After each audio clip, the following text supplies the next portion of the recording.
Hello there and welcome to Science for Sleep, where curiosity gets cozy, the universe takes its shoes off at the door, and science wanders slowly enough that even a tired mind can follow along without needing a clipboard, a telescope, or a heroic amount of coffee. Tonight we're drifting into one of the most beautiful subjects in all of astronomy, and also one of the easiest to misunderstand. We're talking about nebulae, those glowing clouds of gas and dust that appear in space like soft stains of colour on the black background of the cosmos, though of course they are not soft at all in the way a pillow is soft. They are enormous, thin, cold or hot, bright or dark, sometimes quiet, sometimes violent, and often so large that a beam of light needs years, decades, or even centuries to cross them. A nebula can be a birthplace, a grave marker, a leftover explosion, a hidden storehouse, a sculpted shell, a dark curtain, or a shining region where new stars have begun to wake up and disturb the neighbourhood. In other words, nebulae are not just pretty things for space calendars, although they are very good at that. They are working parts of the universe, and they have been busy for billions of years making stars, recycling matter, and turning the leftovers of one cosmic story into the beginning of another. Before we wandered into that great cloudy family, I would love to know where you're listening from tonight. Are you tucked away in a city where the sky's mostly hidden by streetlights, or somewhere quieter, where a few stars still manage to appear above the rooftops? Have you ever seen the Milky Way with your own eyes, not in a photograph, but as that faint pale river stretching across a dark sky? And if you have a favourite nebula, maybe the Orion Nebula, the Crab Nebula, the Helix Nebula, or one of those strange dark shapes that looks like space has spilled ink across itself, I would be very curious to know which one has stayed with you. There is something lovely about the idea that people all around the world can look at the same sky, under different weather, different clocks, different blankets, and still be connected by the same distant clouds. Some of those clouds are places where stars are forming right now. Some are the fading breath of stars that died long before human beings ever looked up and named the constellations. Some are so dim that even a good telescope needs patience to gather enough light from them, which is comforting in its own way. Even the universe sometimes needs a long exposure. If you find this slow journey soothing, interesting, or simply a comfortable place to rest your thoughts for a while, I would be ever so grateful if you gave the video a like and maybe subscribed. It helps this quiet little corner of science reach other curious night travellers who might also enjoy learning about the universe at a pace that does not feel like being chased by a comet. No pressure, of course. The nebulae are not keeping score. They have been floating through space for far too long to worry about buttons, but it does help the channel, and it lets us keep taking these gentle trips through the strange, enormous, and occasionally ridiculous universe together. So, settle in, let your shoulders drop, let the day loosen its grip a little, and let us begin with a simple question that is not quite as simple as it sounds. What is a nebula, really? The word a nebula comes from the Latin word for cloud or mist, and for a long time that was almost exactly how astronomers used it. If something in the night sky looked fuzzy, cloudy, or unresolved, it could be called a nebula. Early telescope users saw little patches of light that did not look like sharp stars, and because their instruments could not always reveal what those patches truly were, the word became a broad label for cosmic fuzziness. That is a very human kind of naming, really. We see something blurry, we call it a cloud, and then we spend the next few centuries finding out that the cloud is not one thing at all, but many different things wearing the same hazy coat. Some of those old nebulae turned out to be star clusters. Some turned out to be galaxies far beyond our own Milky Way. The Andromeda Galaxy, for example, was once commonly called the Andromeda Nebula, because through small telescopes it looked like a pale, oval smudge. It took better observations and a better sense of cosmic scale before we realised that this smudge was not a nearby cloud, but an entire galaxy with hundreds of billions of stars. That is quite an upgrade for a smudge. Today, when astronomers use the word nebula, they usually mean a cloud of gas and dust in space, often within a galaxy, often connected in some way to the life cycle of stars. That last part matters because nebulae are deeply tied to stars. They help form them, surround them, glow because of them, reflect their light, hide them from view, and sometimes remain after stars die. A nebula is not just a decoration placed between the stars. It is part of the process that makes stars possible in the first place. If galaxies are like great cities of stars, then nebulae are the building sites, storage yards, recycling centres, smoke trails, nurseries, and memorial gardens. Admittedly, that's a lot of jobs for one cloud, but space has never been especially concerned with neat job descriptions. Most nebulae are made mainly of gas, especially hydrogen, because hydrogen is the most common element in the universe. There may also be helium, traces of oxygen, nitrogen, sulfur, carbon, and other elements, along with tiny grains of dust. Cosmic dust is not exactly like the dust under a sofa, though the sofa version does have its own mysterious astronomy if you leave it long enough. Space dust is made of very small solid particles, often containing carbon, silicates, ice, or metals. These grains can block light, scatter light, warm up, cool down, and help molecules form on their surfaces.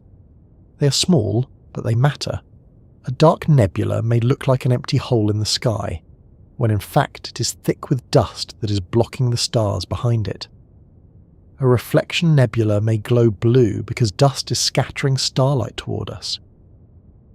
A star-forming region may depend on dust and gas cooling enough to collapse under gravity, so even in the grandest pictures from space telescopes, where the colours are huge and the shapes look almost painted, tiny grains are doing quiet, practical work.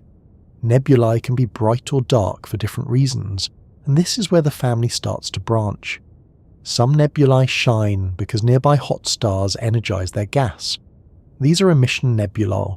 Their atoms absorb high-energy radiation, then release light at specific wavelengths, producing those glowing reds, greens, blues, and other colours that astronomers can study like fingerprints.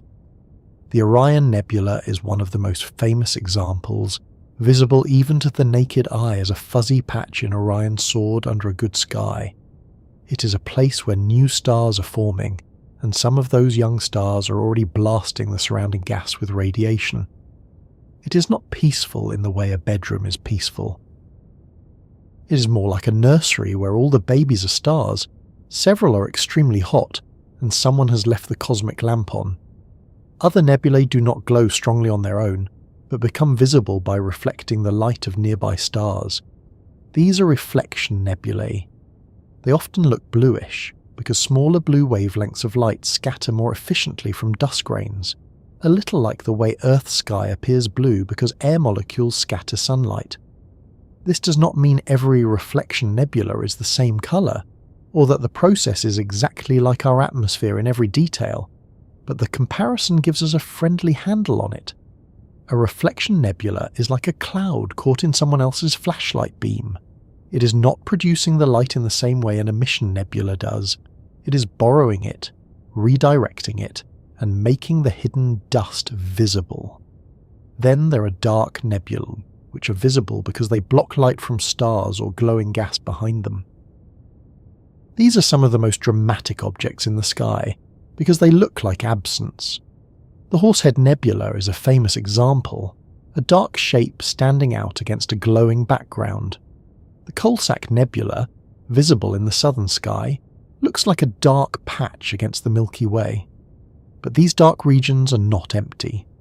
They are dense clouds of dust and gas, often cold, often connected to star formation, and sometimes full of objects that cannot yet be seen in visible light. Infrared telescopes can peer through some of that dust and reveal young stars inside, which is a nice reminder that darkness is not always nothingness. Sometimes it is a blanket over something beginning. Molecular clouds are another major part of the story. These are cold, dense regions where atoms can bind together into molecules, especially molecular hydrogen. They can be enormous, stretching across many light years, and they are the main birthplaces of stars. Gravity works slowly in them, gathering material into denser clumps.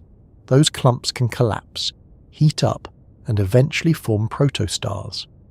If conditions are right, a new star switches on, and the local cloud begins to change. Radiation, winds, jets, and later, perhaps explosions push back against the gas. Star formation is not a tidy assembly line. It is more like a kitchen where flour is everywhere, someone is making bread, the oven is too hot, and the smoke alarm may become involved. Still, out of that mess stars are born. There are also H2 regions, which are closely related to emission nebulae and star-forming regions. The name looks like it should be whispered by a robot, but it simply refers to regions of ionized hydrogen. A hot, young star gives off ultraviolet radiation strong enough to strip electrons from hydrogen atoms in the surrounding gas. When electrons recombine with protons, light is emitted. This is one of the reasons many star-forming nebulae glow. H2 regions are signs that massive young stars are present and already affecting their surroundings. They are bright, active neighborhoods in the galaxy, full of energy, pressure, and change. If molecular clouds are where the ingredients gather, H2 regions are what happens when some of those ingredients become stars powerful enough to rearrange the room.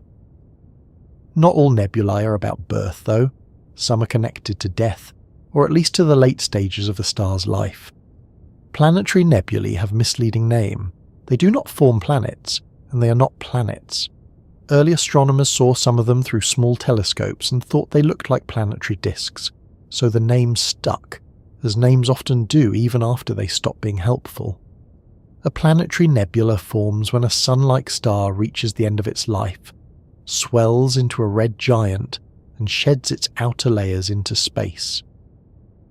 The hot core left behind lights up the expanding gas, creating delicate rings, shells, lobes, and strange symmetrical shapes. The result can be astonishingly beautiful, but it is also a real physical process. A star is losing its outer atmosphere, returning enriched material to space, and leaving behind a white dwarf. Our own sun will probably create something like this one day, though not for billions of years, so there is no need to cancel any plans. More violent are supernova remnants. These are the expanding remains of massive stars that exploded. When a star much more massive than the Sun runs out of usable fuel in its core, it can collapse and explode as a supernova, throwing its outer layers into space at tremendous speeds. The blast wave plows into surrounding material, heats gas, accelerates particles, and spreads heavy elements into the galaxy. The Crab Nebula is a famous supernova remnant, created by an explosion seen from Earth in the year 1054. At its centre is a pulsar, the rapidly spinning neutron star left behind. Supernova remnants are not gentle farewells. They are more like cosmic weather fronts made of shock waves, radiation, and the ingredients for future planets, rocks, oceans, and bodies. It is a strange thought, but the iron in your blood and the calcium in your bones were made possible by earlier generations of stars. Nebulae are part of that recycling. The universe does not waste much. It just takes a very long time to reuse things. Some nebulae occupy transitional stages that can be a little tricky to sort out. A protostellar nebula, for instance, may refer to the gas and dust around a forming star. A protoplanetary nebula, despite the similar sound, is often used for a short phase between a dying red giant star and a fully developed planetary nebula. Then there are protoplanetary disks, which are flattened disks of gas and dust around young stars where planets may form. The language can get tangled, and it is easy to see why. Astronomy often names things as we discover them, and then later observations reveal that the universe has arranged itself with more complexity than our labels first allowed. It is a bit like opening a drawer marked socks and finding socks, gloves, receipts, a battery, and something you're fairly sure belong to a kitchen appliance. The label is not useless, but further investigation is needed. This is why a journey through every nebula type is not just a list of pretty clouds. It's a way of following matter through the galaxy. A cold molecular cloud gathers, A dense clump collapses, a protostar forms. Hot young stars ionize gas and create bright H2 regions. Dust reflects starlight in some places and blocks it in others. Massive stars explode, creating supernova remnants. Sun-like stars shed their outer layers, creating planetary nebulae. The material spreads out, mixes, cools, and may one day become part of another cloud. That cloud may form another generation of stars. Around some of those stars, planets may grow. On at least one small planet that we know of, some of the matter became people who look back through telescopes and ask where it all came from. That is the practical, grounded wonder of nebulae. They are not just scenery. They are evidence that the universe has a memory, not as thoughts or feelings, but as material passed from one stage to another. It is also worth remembering that many of the colourful images we see of nebulae are not exactly what the human eye would see if we could float nearby, which is good, because floating nearby would often be extremely unsafe and inconvenient. Nebulae are usually very diffuse. Even the brighter ones are far thinner than air in a laboratory vacuum on Earth. Their beauty becomes visible because telescopes collect faint light over time, sometimes through filters that isolate specific wavelengths. Astronomers may assign colours to different gases or wavelengths to show structure and composition. This does not make the images fake. It makes them translated. They are visual explanations, turning forms of light our eyes may not see well, or at all, into something we can understand. A nebula photograph is often both science and communication. It is data wearing a nice coat. That matters because nebulae can teach us what they are made of. By splitting their light into a spectrum, astronomers can identify chemical elements, temperatures, motions, densities, and ionization states. A glowing cloud is not just glowing, it is reporting. Hydrogen has its lines, oxygen has its lines, sulfur has its lines. The colours and patterns tell us about the physical conditions inside the gas. If parts of a nebula are moving toward us or away from us, their light can shift slightly, revealing motion. If a young star is carving a cavity into a cloud, images and spectra can show the shape and speed of that disturbance. If a supernova remnant is expanding, observations can help estimate its age and energy. The cloud is not silent. We simply had to build the right instruments to hear it, or rather, to read the light it sends. In a calmer, more personal sense, nebulae also change how we imagine the night sky. Stars can look like fixed points, neat and distant, as if the universe were made of tiny lamps pinned to a dark ceiling. Nebulae remind us that space is not empty between those lamps. There is gas between stars, dust between stars, magnetic fields, shock waves, radiation, hidden collapse, slow mixing, and material moving from one phase to another. The galaxy is not a clean room. It is more like a vast, thin, slowly turning environment where matter drifts, gathers, shines, cools, and sometimes gets dramatically rearranged. A nebula is one of the ways that hidden activity becomes visible. It is the universe leaving its workbench light on. You may notice as we move through the different kinds that nebulae often refuse to stay in one neat category. The Orion Nebula is an emission nebula, an H2 region, and part of a much larger molecular cloud complex. The Horsehead Nebula is a dark nebula silhouetted against an emission nebula. A reflection nebula may sit near dark dust and star-forming gas. A supernova remnant may glow in radio waves, visible light, X-rays, and more, depending on what is happening in different parts of it. Space does not care very much about our filing system. We make categories because they help us learn, but the real objects are layered. They can be several things at once, depending on which process we are focusing on. That is not a flaw. It is the fun of it, or at least the sleepy, mildly nerdy fun of it, which is the best kind for this hour. So as we begin, it may help to think of nebulae not as separate museum exhibits, but as moments in a long cycle. Some are cold and dark, holding the raw material from which stars may form. Some are bright and excited, lit by young stars that have recently arrived. Some are reflective, showing us dust only because nearby stars lend them light. Some are expanding shells from dying stars, spreading carbon, nitrogen, oxygen, and other elements into space. Some are the violent remains of supernovae, enriching the galaxy with heavy elements and stirring nearby gas. Different types, different appearances, different temperatures and histories, yet connected by the same larger process.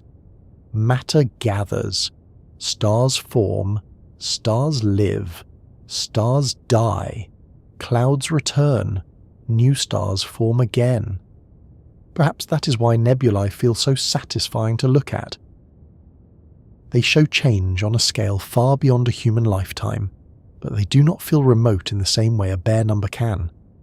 A nebula gives the eye something to hold, a curve of gas, a dark lane, a bright edge, a pillar, a ring, a shell, a glowing patch where new stars are clearing their first room in space. We cannot watch a nebula evolve quickly, not in the ordinary sense. Most changes take too long, but we can compare different nebulae at different stages and piece together the story, the way a naturalist might understand a forest by seeing seeds, saplings, mature trees, fallen trunks, and new growth all at once. The galaxy contains its own slow forest, except the trees are stars, the soil is gas and dust, and the gardening tools include gravity, radiation, and the occasional supernova, which is admittedly a bit much for a normal afternoon outdoors. Picture a dark region of the Milky Way, not empty, but filled with thin gas and fine dust spread across distances too large to comfortably imagine. Somewhere inside it, a group of young stars has begun to shine. Their light does not simply pass through the cloud and leave it unchanged. It strikes atoms, heats gas, breaks molecules apart, pushes dust and carves hollows into the surrounding material. Slowly the cloud responds. It begins to glow. That glow is often the first clue that something powerful has happened inside a cloud. A patch of gas that might otherwise remain invisible begins to shine, not because it is burning like a flame, and not because it is reflecting light like a mirror, but because nearby stars have changed the gas itself. This is the basic idea behind an emission nebula. It is a cloud in space that gives off its own light after being energized, usually by hot young stars. The stars pour out ultraviolet radiation, the kind of energetic light that can break atoms apart, and when that radiation reaches the surrounding gas, it strips electrons away from atoms. Then, as those electrons fall back into place, the gas releases light. It is a little like a cosmic version of a neon sign, although instead of a shop window saying open, the sign is spread across many light years and is quietly announcing that new stars have arrived. The most common gas involved is hydrogen, which makes sense because hydrogen is the simplest and most abundant element in the universe. A hydrogen atom has one proton and one electron, a tiny pairing that seems almost too modest to help build galaxies, stars, oceans, and people. But there it is, doing most of the early heavy lifting. When ultraviolet light from a hot star strikes hydrogen gas, it can knock the electron away from the proton.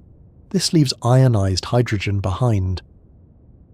Later, when an electron reunites with a proton or moves down through energy levels, it releases light at specific wavelengths.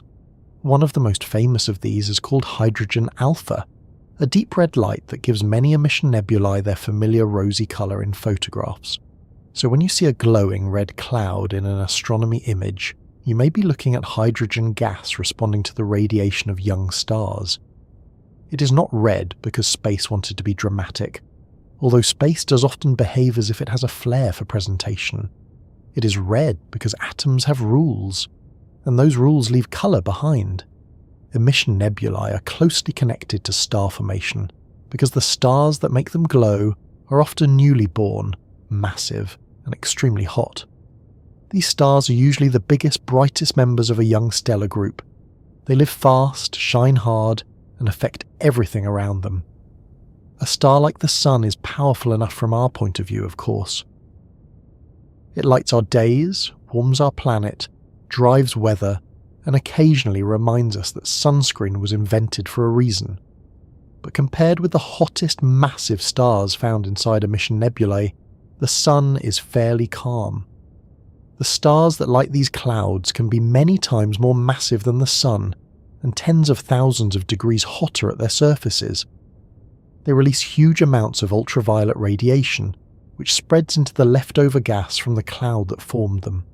That radiation turns a cold, dark, mostly hidden region into something visible across interstellar distances. A classic emission nebula is also often called an H2 region. The name looks technical, but it is not as unfriendly as it appears. Astronomers use H1 to refer to neutral hydrogen, where the electron is still attached, and H2 to refer to ionized hydrogen, where the electron has been removed. So an H2 region is simply a region of ionized hydrogen. It is hydrogen gas that has been energized by nearby hot stars. This kind of region can be enormous. It may contain knots of denser material, bubbles carved by stellar winds, dark lanes of dust, bright rims where radiation hits thicker gas, and clusters of young stars that have only recently emerged from their dusty birthplaces. If you could somehow shrink an emission nebula into something the size of a room, which would be very bad physics but useful for imagination, it might look less like a calm cloud, and more like a busy construction site, with light, heat, pressure and movement all happening at once. One of the best-known examples is the Orion Nebula. You can find it in the constellation Orion, in the region often described as the sword hanging below Orion's belt. Under a dark enough sky, it appears as a small fuzzy patch even without a telescope. Through binoculars or a small telescope, it becomes clearer, and through modern observatories it reveals itself as a huge, glowing, star-forming region. Inside it is a young group of stars called the Trapezium Cluster. These stars are hot enough to flood the surrounding gas with ultraviolet radiation, causing the nebula to glow. The Orion Nebula is relatively nearby in astronomical terms, around 1,300 light-years away, which sounds very far until you remember that the galaxy is more than 100,000 light-years wide. It is like saying the corner shop is nearby, if the corner shop requires light itself to travel for more than 1,000 years to get there. Astronomy has a way of making ordinary words stretch. The Orion Nebula is especially useful because it lets astronomers study star formation in detail. It contains young stars, forming stars, disks around young stars, ionized gas, dust, and surrounding molecular material. In other words, it is not just an attractive object. It is a laboratory. By studying it, scientists can learn how stars emerge from clouds, how massive stars change their environments, how radiation clears gas away, and how planetary systems may begin around newborn stars. Many young stars in Orion are surrounded by protoplanetary disks, often called proplyds. These disks may be the raw material for planets, though the intense radiation from nearby massive stars can erode them. This gives us a very practical reminder that star birth is not always gentle. A newborn star may be trying to gather a disk and perhaps build planets, while a much larger neighbour is blasting the area with ultraviolet light like an inconsiderate lighthouse. Another famous emission nebula is the Lagoon Nebula, a large star-forming region in the constellation Sagittarius. It is visible through binoculars from good skies and is full of glowing hydrogen, dark dust lanes and young stars. Then there is the Eagle Nebula, known to many people because of the pillars of creation, towering columns of gas and dust photographed by the Hubble Space Telescope, and later by the James Webb Space Telescope. Those pillars are not solid towers, of course. They are dense regions of gas and dust being sculpted by radiation and winds from nearby young stars. The stars are eroding the cloud around them, carving it away, while denser parts resist the erosion for longer. It is a slow struggle between collapse and destruction, between gravity pulling material together and radiation pushing it apart. The result, from our distant viewpoint, looks like a grand cosmic sculpture. but physically, it is a cloud being changed by the stars it helped make. That relationship is one of the most important ideas in understanding emission nebulae. The cloud gives birth to stars, and then the stars reshape the cloud. This is called feedback, and it is a major process in galaxies. Stellar feedback can heat gas, push it away, compress nearby regions, slow down star formation in one place, or trigger new star formation in another. Imagine a very large, very messy nursery where the babies grow up quickly, turn on powerful fans and start rearranging the building. That is roughly what massive young stars do to their birth clouds. Their radiation ionizes gas. Their stellar winds blow bubbles. Their pressure drives expanding shells. Later, if they are massive enough, they may explode as supernova, stirring the region even more dramatically. In this way, emission nebulae are not frozen pictures. They are temporary phases in active environments. The word temporary is important, though we have to use it carefully. Human beings often think of temporary as meaning a few minutes, a season, or perhaps the amount of time a packet of biscuits lasts in a house where someone said they were saving them. In astronomy, temporary can mean hundreds of thousands or millions of years. An H2 region may last as long as the massive stars that keep it ionized, but the hottest, most massive stars do not live very long compared with smaller stars. They may shine for only a few million years before ending their lives. That is extremely long compared with a human life, but short compared with the age of the galaxy. Once the massive stars die or move away, the ionizing radiation fades, the gas recombines, the glow weakens, and the region changes. Emission nebulae are bright moments in the life of a cloud, not permanent features fixed forever in space. The shapes of emission nebulae can be wonderfully irregular, and this is because the gas and dust inside them are not evenly spread. Some parts of the cloud are dense, some are thin, some contain dust that blocks visible light. Some have already been cleared by stellar winds. Radiation travels more easily through low-density regions and more slowly through dense clumps. As a result, the glow can form cavities, arcs, filaments, ridges, and bright edges. A hot star may create a bubble of ionized gas around itself, a region sometimes described in relation to a Strömgren sphere, which is the theoretical zone where the star's radiation keeps hydrogen ionized. In reality, the cloud is rarely a perfect sphere because the surrounding gas is uneven, but the idea helps explain why bright regions can form around hot stars. Light pushes into gas, gas responds. The edge of the ionized region becomes a boundary where different conditions meet. At these boundaries, emission nebulae can become especially interesting. A bright rim may form where ultraviolet radiation hits the surface of a denser cloud. The outer layer glows, while the material behind it remains colder and darker. Sometimes radiation compresses the edge of the cloud, and that compression may help trigger the collapse of new clumps. In other cases, the radiation may simply erode the gas away before it can form many more stars. The outcome depends on density, pressure, magnetic fields, turbulence, distance from the stars, and other details that are not always easy to untangle. If that sounds complicated, it is. Star-forming regions are not tidy machines.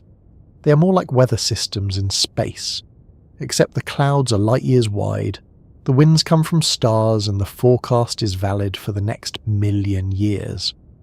The colours we see in emission nebula images also deserve a calm little pause.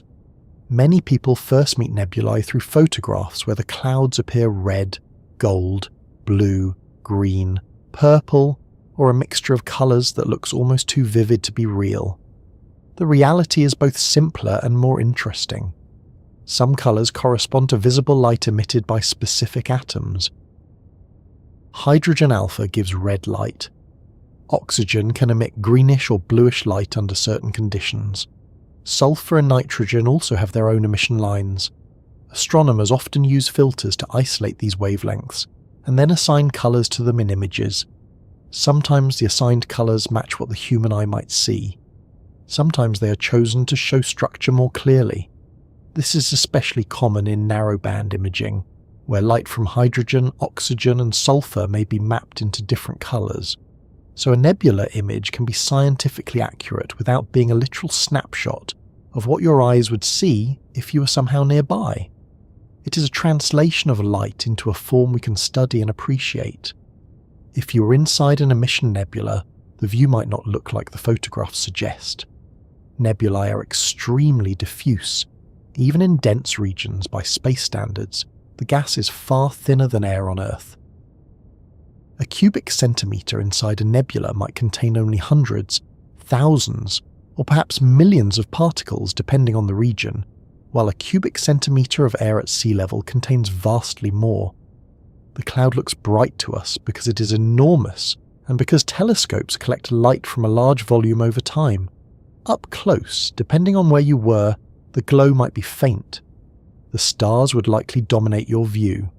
This is a useful point because it keeps the wonder grounded. Nebulae are not painted walls of colour. They are thin, glowing volumes spread across unimaginable distances. Their beauty comes from scale, physics, and patience. Emission nebulae are also important because they reveal the chemical state of galaxies. By studying their spectra, astronomers can measure what elements are present and in what amounts. This helps trace the history of star formation and chemical enrichment. Early in the universe, there was mostly hydrogen and helium, with only tiny amounts of heavier elements. Heavier elements were made inside stars and spread by stellar winds, planetary nebulae, supernova, and other processes. When astronomers study emission lines from nebulae in our galaxy, or in distant galaxies, they can estimate how enriched the gas is. This tells them about previous generations of stars. A glowing region of gas is therefore also a record of what happened before. It can show not only where stars are forming now, but what earlier stars have already contributed. In distant galaxies, emission nebulae can be seen as bright knots or patches, where star formation is active. Some galaxies are full of such regions, especially spiral galaxies with gas-rich arms. The spiral arms of a galaxy are not solid structures, but they often contain compressed gas and dust, where star formation is more likely. This is why many spiral galaxies show blue young stars and pinkish emission regions along their arms. The pink glow often comes from hydrogen in H2 regions. When astronomers observe galaxies across millions or billions of light years, emission from star-forming regions helps them estimate how rapidly those galaxies are making stars. In this way, the same basic process that lights up the Orion Nebula also helps scientists understand the growth of galaxies across cosmic history. A hydrogen atom recombining with an electron in a cloud can become part of a much larger story about how the universe builds its stellar populations. There is something nicely practical about that. An emission nebula may look like a vast glowing artwork, but for astronomers it is also a tool. It marks hot stars, it maps ionized gas, it reveals star-forming regions, it helps measure composition, it shows how radiation and gas interact. It gives clues about the balance between star birth and stellar feedback. And because the physics of emission lines can be studied in laboratories and described with quantum mechanics, scientists can connect the glow of a distant cloud with the behaviour of atoms here on Earth. That is one of the quiet strengths of astronomy. We cannot place the Orion Nebula in a jar, which is probably best for everyone, but we can understand the light from its atoms because those atoms obey the same rules everywhere. Some of the largest and most impressive emission nebulae are found in regions where massive stars form in groups. The Carina Nebula, in the southern sky, is one of the great examples. It contains some of the most massive and luminous stars known in our galaxy, including Eta Carinae, a highly unstable star system famous for a huge eruption in the 19th century. The nebula around it is filled with glowing gas, dust pillars, cavities, and active star formation. It is a reminder that massive stars do not simply sit politely inside their surroundings. They dominate them. They blow winds, carve bubbles, flood gas with radiation, and sometimes erupt in ways that make the local environment even more complicated. The Carina Nebula is beautiful, but it is not gentle. It is a place of pressure, heat, and enormous stellar influence. Then there is the Tarantula Nebula in the Large Magellanic Cloud, a neighbouring dwarf galaxy. It is one of the most active star-forming regions in our local group of galaxies. At its centre is a dense cluster of very massive young stars, including some of the most massive stars ever identified. The Tarantula Nebula is so luminous that if it were as close to us as the Orion Nebula, it would cast visible shadows at night. That is a startling thought. Imagine stepping outside under a dark sky and seeing a nebula bright enough to affect the landscape around you.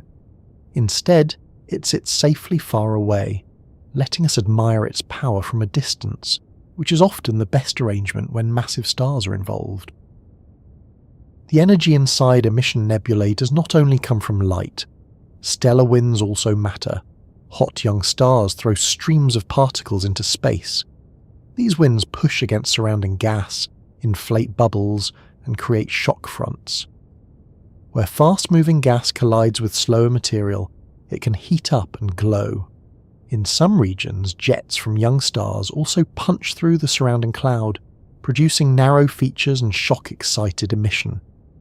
These objects, sometimes associated with Herbig-Haro objects, show that the process of star formation includes outflows as well as inflows. A young star does not simply gather material quietly. It may also launch jets from its poles, clearing paths through the surrounding gas. Once again, the universe refuses to keep the nursery tidy. Dust complicates everything in a useful way.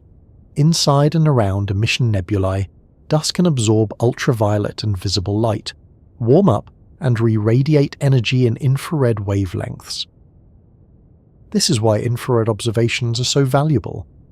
Visible light may show the glowing ionized gas and the dark dust lanes, while infrared light can reveal stars hidden inside the cloud and warm dust structures that visible light cannot penetrate. The James Webb Space Telescope, with its infrared vision, has shown star-forming regions in new detail, revealing young stars, jets, cavities, and dust features that were harder to see before. This does not replace visible light images, it adds another layer. Looking at a nebula in different wavelengths is like listening to the same piece of music with different instruments highlighted. The melody may be connected, but each version reveals something the others do not. Even though emission nebulae are often associated with starbirth, they also play a role in deciding how much more starbirth can happen. When massive stars ionize and heat nearby gas, they increase its pressure. Hot ionized gas expands, pushing into colder surroundings. This can disperse parts of the cloud, making it harder for material to collapse. At the same time, the expanding pressure can compress other nearby regions, sometimes helping them collapse.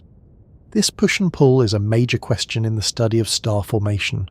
Do massive stars shut down further starbirth by clearing gas away? Or do they trigger it by squeezing gas into denser clumps? The answer is often both, depending on the specific place and time.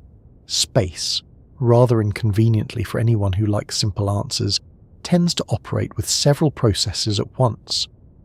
Over long periods, emission nebulae fade and transform. The massive stars that ionize the gas may explode, leaving supernova remnants. The gas may be blown away into the surrounding interstellar medium. Some material may remain in dense clumps and continue forming stars. Dust may survive, be destroyed, or be reshaped. The bright H2 region that once marked a young stellar neighbourhood becomes part of a more dispersed environment. But the material does not vanish. It returns to the galaxy's broader supply of gas and dust. It may one day join another cloud. It may cool, gather, and participate in another round of star formation. In this sense, an emission nebula is not an isolated event. It is one stage in a cycle that connects one generation of stars to the next. For us, looking from a small planet around an ordinary star, emission nebulae are a reminder that the universe is not only old, but active. New stars are still forming. Clouds are still glowing. Radiation is still shaping gas. matter is still being rearranged into new systems. The Milky Way is not as active as some galaxies, and it is no longer forming stars at the wild rate seen in some younger or interacting galaxies. But it is not finished. In places like Orion, Lagoon, Eagle, and Carina, the process continues. If you look at the Orion Nebula on a winter night, you're not just seeing a pretty patch below 3 belt stars, you're seeing part of the galaxy making itself again. That may be the most grounded kind of wonder these nebulae offer. They make visible a process that is usually hidden by distance and dust. They show gas responding to stars and stars emerging from gas. They reveal that a glowing cloud can be a sign of birth, pressure, chemistry, and motion all at once. And they help us understand that every star, including our Sun, belongs to a much larger chain of material. The Sun did not form inside the Orion Nebula, but it formed from some earlier cloud, enriched by stars that lived and died before it. Earth formed from the disk around that young Sun. The atoms around you, in the room, in the air, in your hands, carry that longer history. Emission nebulae are places where similar histories are beginning again, quietly by cosmic standards, even when the stars inside them are anything but quiet. So when we say that an emission nebula is where space begins to glow, we are describing more than a visual effect. We are describing the moment when invisible gas becomes readable, because stars have turned on inside it. We are describing hydrogen atoms losing and regaining electrons. We are describing young massive stars announcing themselves through radiation. We are describing the first bright disturbance in a cloud that may have spent a long time cold, dark, and nearly hidden. The glow is not decoration, it is evidence. It tells us that the cloud is changing, that energy is moving through it, that new stars are shaping the place that formed them. After the hot red glow of ionized hydrogen, we come to a quieter kind of nebula, one that does not shine because its atoms have been stripped and stirred by fierce ultraviolet radiation, but because dust grains are catching nearby starlight and scattering it into view. A reflection nebula is, in the simplest terms, a cloud of dust and gas that becomes visible because it reflects or scatters the light of nearby stars. It is not glowing strongly from its own excited gas in the way an emission nebula does. It is more like a room that only becomes visible when someone opens the curtains. The furniture was already there. The corners were already there. The dust, very definitely, was already there. But without the light, you would not know where to look. Space, as it turns out, has many corners like that. Reflection nebulae are usually found near young, bright stars, though the stars involved are often not hot enough to ionize large amounts of hydrogen around them. That is one of the key differences. In an emission nebula, the star is energetic enough to tear electrons away from atoms and make the gas release its own light as those electrons return. In a reflection, nebula, the nearby star, may be bright, but not necessarily fierce enough in ultraviolet radiation to create a large glowing H2 region. Instead, its light travels into the dusty cloud and bounces, scatters, and spreads through the material. Some of that light is redirected toward us. The cloud becomes visible not because it is switched on from within, but because it is borrowing light from a star. Dust is the main character here, which feels only fair because dust gets a rather unfair reputation on Earth.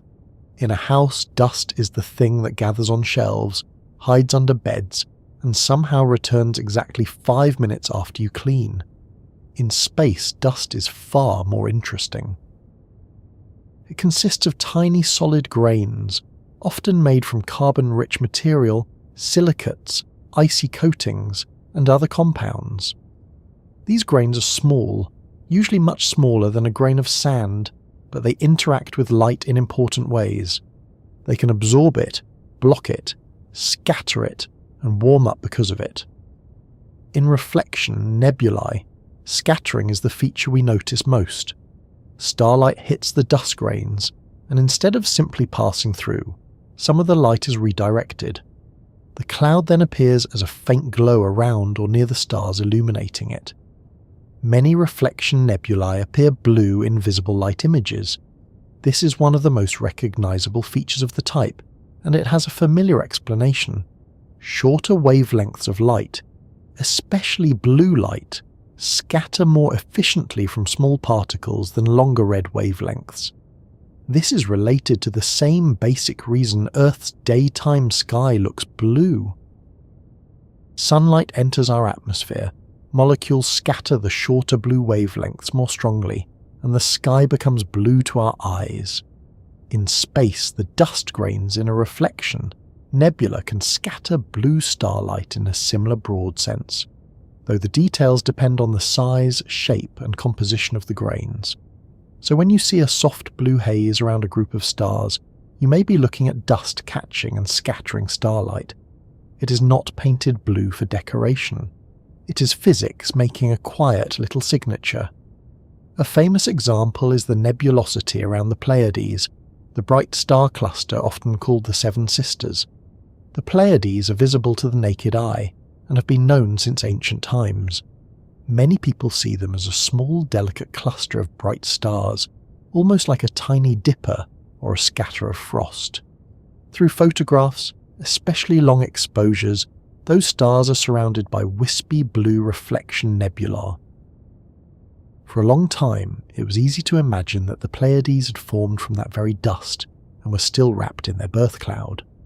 That would make a tidy story, and the universe does occasionally allow tidy stories, but not always. Modern understanding suggests that the Pleiades are passing through a dusty region, rather than still sitting inside the exact cloud that formed them. The stars are young by cosmic standards, but the dust visible around them may be more like a cloud they are currently moving through. In other words, even stars can wander into dusty neighbourhoods and make them look more dramatic. That detail is useful because it reminds us not to assume too quickly. A reflection nebula near a star does not always mean the star formed there. Sometimes it did.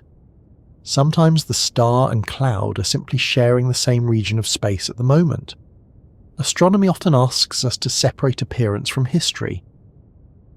Two things can line up beautifully in the sky without being physically connected, and two things can be physically connected in ways that are not obvious at first glance. In the case of the Pleiades, the blue reflection nebulosity is real, the dust is real, the stars are real, and the scattering is real. But the relationship between them is not quite as simple as a newborn cluster still wearing its original blanket. Space has layers, and sometimes those layers overlap from our point of view like transparent sheets on a desk. Another well-known reflection nebula is the Witchhead Nebula, officially known as IC2118, near the bright star Rigel in Orion. In wide-field images, it has a long, faint shape that some people think resembles the profile of a witch's head, complete with a nose and chin.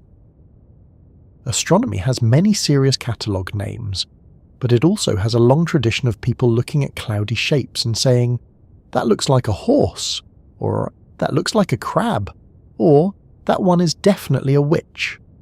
Humans have been doing this with clouds on Earth for as long as we have had necks to tilt upward, so it is no surprise we continue the habit with clouds in space. The Witchhead Nebula shines by reflecting light from nearby bright stars, especially Rigel, which is one of the most luminous stars in Orion. Its pale blue glow is another example of dust scattering starlight across a large, faint cloud.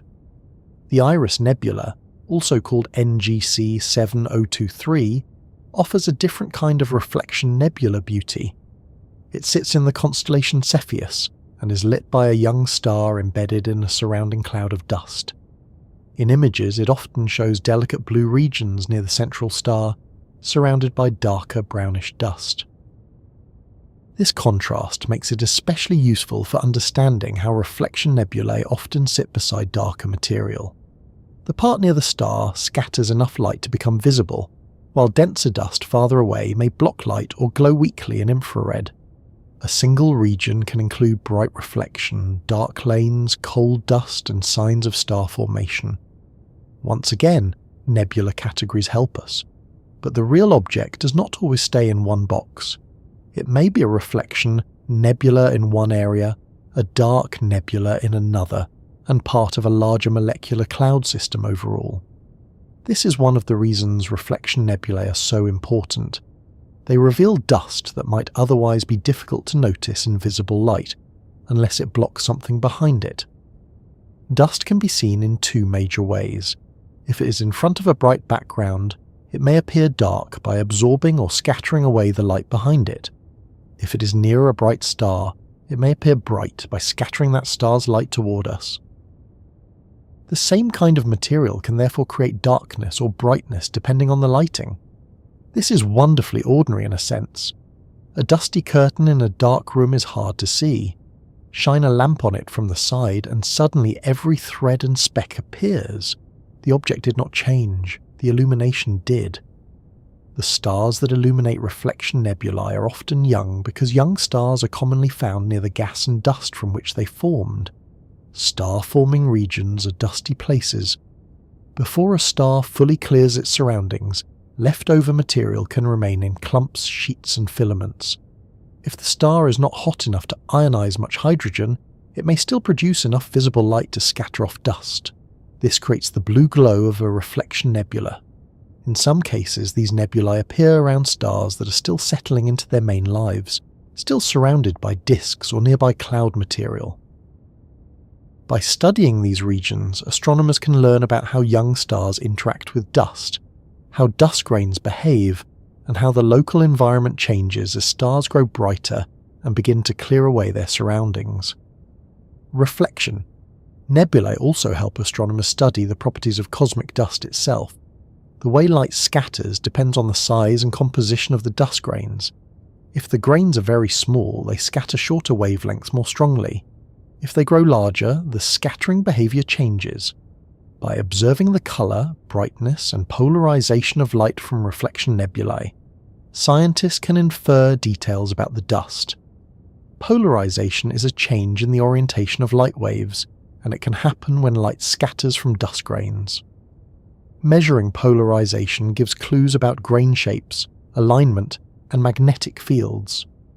That may sound like a lot to ask from a faint blue cloud, but light carries more information than it first appears to. A reflection nebula is not only glowing gently, it is also sending a report about the particles inside it. This report matters because dust plays a major role in the life of galaxies. Even though dust makes up only a small fraction of the material between stars, it affects how gas cools, how molecules form, how stars form, and how light travels through galaxies. Dust grains provide surfaces where molecules can assemble, including molecular hydrogen, which is crucial in cold star-forming clouds. Dust also shields molecules from destructive radiation, allowing colder, denser regions to survive. Without dust, star formation would still happen in some way, but the details would be different. Dust is small, but it changes the rules locally. It is a bit like yeast in bread dough. There is not much of it compared with the flour, but leave it out and the result is not quite the same. In reflection nebulae, dust is not just a passive screen. It interacts with radiation and can affect the energy balance of the region. A dust grain can absorb starlight, heat up slightly, and then emit that energy at longer infrared wavelengths. This is why infrared telescopes are so useful for studying dusty regions. What appears as a blue reflection nebula in visible light may also glow in infrared because warm dust is radiating energy. Different wavelengths show different parts of the same environment. Visible light reveals scattered starlight. Infrared light reveals warm dust and hidden stars. Radio observations may reveal molecules in the colder parts of the cloud. Together, they build a fuller picture. A nebula is rarely understood through one window alone. We have to open several windows, preferably without letting all the cosmic dust into the house. There is also a softer observational reason reflection nebulae are appealing. They often look delicate. Emission nebulae can appear bold and bright, with strong reds and large glowing structures. Supernova remnants can look torn, filamentary and energetic. Dark nebulae can seem heavy and mysterious. Reflection nebulae often have a subtler presence, especially in true visual observation through a telescope. Many are faint and require dark skies or long exposure photography. Their glow is not usually overwhelming, it is a borrowed glow, and that gives them a different character. But physically, they are not less important just because they are less intense. They tell us where dust is, how light moves through dusty space, and how stars can reveal the material around them without fully ionizing it. Some nebulae combine reflection and emission in the same region. The Trifid Nebula is a famous example.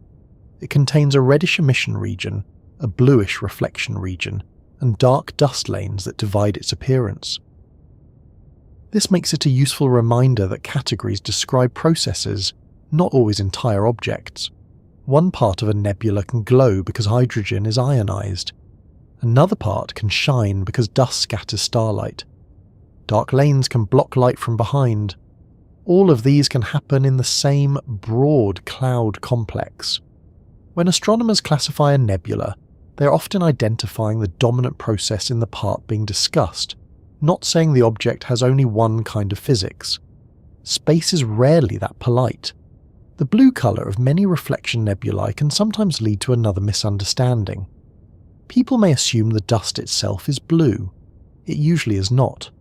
The dust grains are scattering blue light more efficiently, so the light that reaches us from the cloud is richer in blue wavelengths.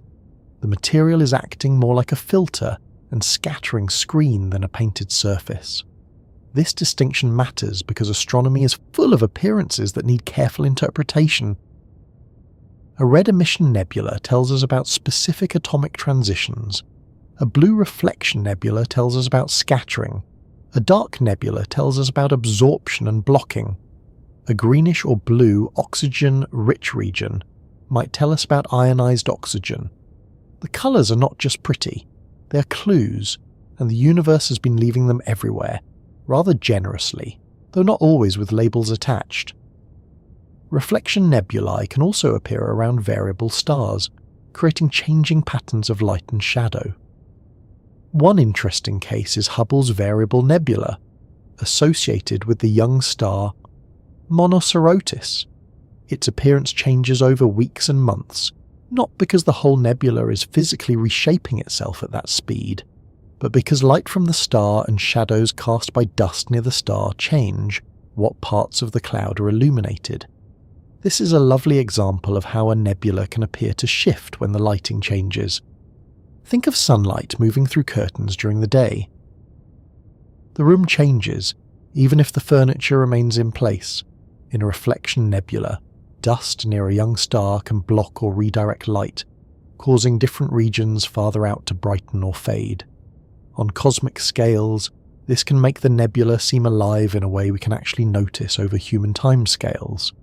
That is unusual because most nebula changes take longer than we can easily watch.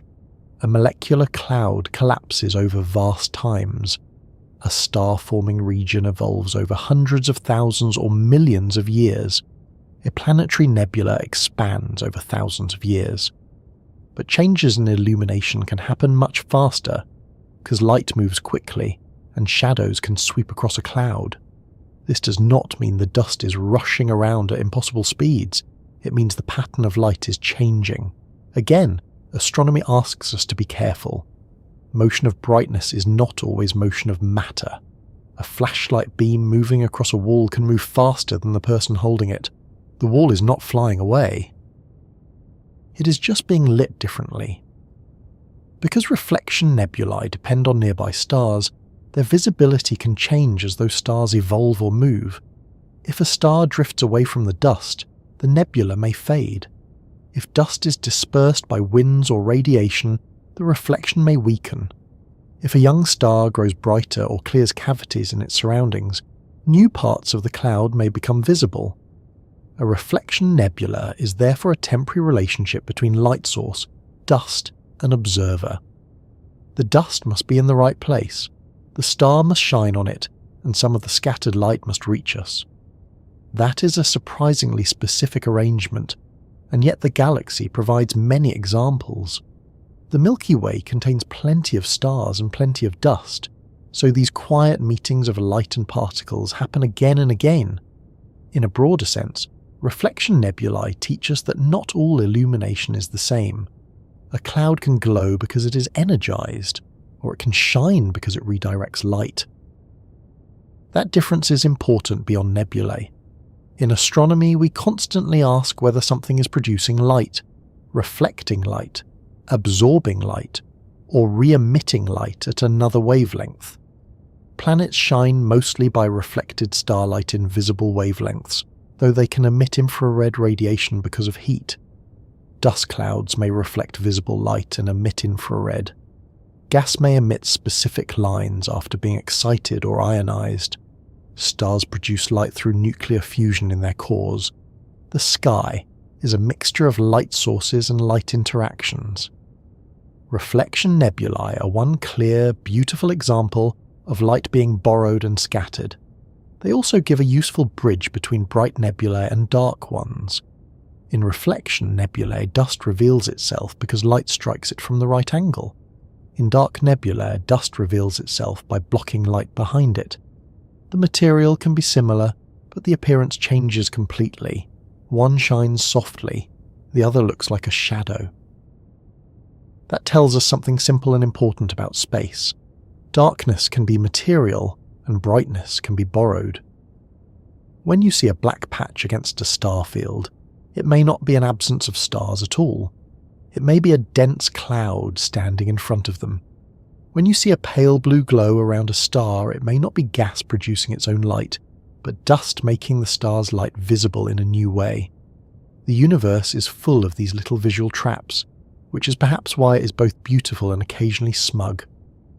There is a practical lesson here for anyone looking at the night sky.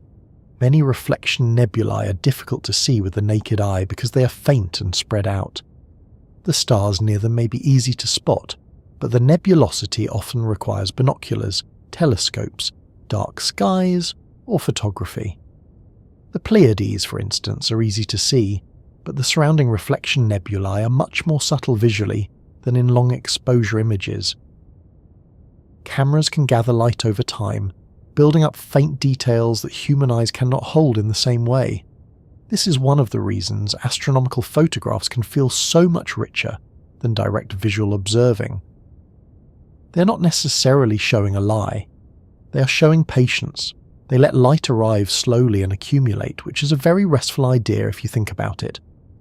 Even faint things can become clear if given enough time.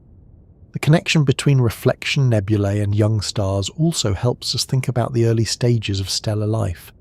A star is not born into empty space. It forms inside a cloud surrounded by gas and dust. As it contracts and heats up, it may be hidden from view at first. Later, as it begins to shine more strongly and clears some of the nearby material, its light can escape and scatter from the remaining dust. The result may be a reflection nebula, a visible sign that the star is emerging from its birth environment. In some cases, the star may still be young enough to have a surrounding disk, outflows, or nearby clumps of leftover material. These regions are messy, and that mess is scientifically useful. The structure of the dust can tell us about the forces acting there, including gravity, radiation pressure, winds, and magnetic fields. Magnetic fields may sound like an extra complication sneaking in through the side door, and they are, but they matter in dusty clouds. Dust grains can become aligned with magnetic fields, and that alignment can affect the polarization of scattered or emitted light. By studying polarization, astronomers can map magnetic field directions in some regions. This helps them understand how magnetic fields influence cloud structure and star formation. Gravity wants to pull material inward. Gas pressure resists collapse. Turbulence stirs the cloud. Radiation heats and pushes. Magnetic fields guide charged particles and can support or shape the gas. A reflection nebula may look calm, but it sits inside this larger balance of forces. Its visible glow is the easy part to enjoy. The deeper physics is busy underneath. As with many things in astronomy, distance can make reflection nebulae difficult to understand. If a dust cloud and a star appear close together in the sky, they may or may not be physically close in space. Astronomers use measurements of distance, motion, colour, spectra, and surrounding structures to work out the relationship. Sometimes the star is embedded in the cloud. Sometimes it is in front of or behind it. Sometimes its light still reaches the dust even if the geometry is not obvious from Earth. The sky is a flat-looking projection of a three-dimensional galaxy. Untangling that projection is part of the work. It is rather like trying to understand a room by looking through a keyhole, while someone keeps changing the lighting, except the room is hundreds of light years wide and full of hydrogen. Reflection. Nebulae may not be the most violent objects in the galaxy, but they are among the clearest reminders that small particles can shape what we see. Without dust, many of these clouds would not scatter starlight in the same way. Without nearby stars, the dust would remain dim. Without telescopes and cameras, much of the faint structure would escape us. Each reflection nebula depends on a partnership. The star provides light, the dust redirects it, and our instruments collect it. There is something pleasingly cooperative about that, even though none of the participants are trying to cooperate. The dust has no plan. The star has no intention. The telescope has been given instructions by tired humans with calibration files. Yet the result is a view into the material between stars. This material between stars, the interstellar medium, is not empty background. It is a changing mixture of gas, dust, radiation, cosmic rays, and magnetic fields. Reflection nebulae are one visible face of it. Emission nebulae are another. Dark nebulae, which we will come to next, are another still. Together they show that a galaxy is more than its stars. The spaces between stars contain the raw matter of future stars and planets. They also contain the leftovers of old stars. Dust grains may include elements formed in previous stellar generations. That means a reflection nebula may be scattering light with particles that were once part of an older star's outer layers, or formed in the cooling material around dying stars, or processed through the interstellar medium over long periods. A young star may illuminate dust older than itself. The present lights up the past in a very literal way. A gentle but grounded way to think of a reflection nebula is as a visibility event. The dust is there whether or not we see it. The star is shining whether or not the dust is nearby. But when the geometry works, when the dust lies close enough to the star and scatters enough light in our direction, a hidden cloud becomes observable. It is a reminder that seeing is not only about objects existing, it is about interaction. Light must be produced, redirected, and received. In daily life, that seems obvious. You cannot see a chair in a dark room unless light reaches it, and then reaches your eyes. In astronomy, the same idea stretches across light years. Reflection. Nebulae are the chairs in the dark room of the galaxy, except the chairs are made of dust and gas, and the lamp may be a young blue star. By studying these nebula, astronomers also learn what lies around young stars before that material is dispersed. This can connect to the study of planet formation.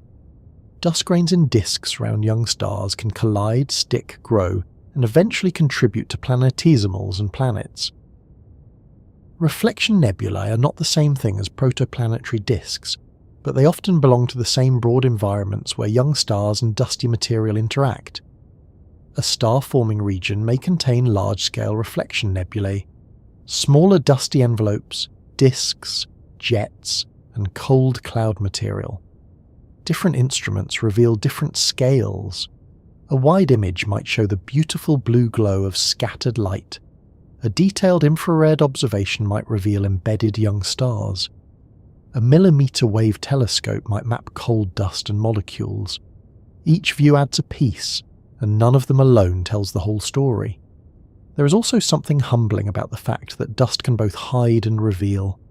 It blocks our view of much of the Milky Way in visible light, especially toward the crowded centre of the galaxy. Dark lanes of dust cut across the Milky Way's glow, making some regions look empty. Yet the same dust, when illuminated, creates reflection nebulae that help us trace where it is. Dust frustrates astronomers and helps them at the same time, which is very on brand for dust. It gets in the way, then turns around and provides clues. It dims distant stars, reddens their light, and complicates measurements. But by studying how it does those things, we learn about the dust itself and about the space it occupies. The reddening effect is another useful contrast with the blue appearance of reflection nebulae. When dust lies between us and a star, it scatters and absorbs more blue light out of the direct path, allowing relatively more red light to reach us. The star can appear redder than it really is. This is called interstellar reddening. But when dust scatters light toward us from the side, the scattered light can be richer in blue. So dust can make a background star look redder while making a nearby reflection nebula look blue. That may seem contradictory at first, but it is simply geometry. Light removed from one direction can be scattered into another. The dust is not changing its mind. We are seeing different parts of the interaction. As our view widens, reflection nebulae become part of a larger pattern of how light and matter share information. An emission nebula tells us about gas energized enough to emit its own light at specific wavelengths. A reflection nebula tells us about dust grains scattering the light of nearby stars. These are not isolated tricks. They are the visible results of real physical conditions. Temperature, radiation, density, composition, and geometry all matter. Change the star and the cloud changes. Change the dust grain sizes and the colour changes. Change the viewing angle and the appearance changes. A nebula is not only an object, it is an object plus its light, its environment, and our line of sight. Reflection. Nebulae are the borrowed glow of the galaxy. They shine because dust is catching starlight and scattering it through space. They are often blue because blue light scatters efficiently from small grains. They are common near young stars and dusty star-forming regions, though not every case means the star formed from the exact dust we see. They help reveal the structure and properties of cosmic dust, and they remind us that the space between stars is full of material that can hide, shine, warm, scatter, and eventually help build new things. Seen against a bright background, dust stops being a gentle scatterer of light and becomes something much more secretive. It gathers thickly enough to block what lies behind it, and suddenly the sky seems to have holes in it. Not real holes, of course. Space has plenty of actual emptiness already and does not need help from dramatic silhouettes. These dark patches are dark nebulae, clouds of gas and dust so dense, at least by interstellar standards, that visible light from background stars or glowing gas cannot pass through easily. They look like shadows laid across the Milky Way, like black islands floating in a river of stars, but they are not empty places. In many cases, they are some of the most important and active regions in a galaxy, because inside those shadows, new stars may be forming quietly, slowly, and out of sight. A dark nebula is visible because it hides light. That sounds almost too simple, but it is a powerful idea. When we look into a rich star field, especially along the bright band of the Milky Way, we expect to see countless stars layered behind one another. If a dark cloud sits between us and those stars, the dust inside it absorbs and scatters visible light away from our line of sight. The result is a dark shape on a brighter background. Early observers sometimes thought these dark regions might be gaps in the star clouds, empty tunnels through the Milky Way.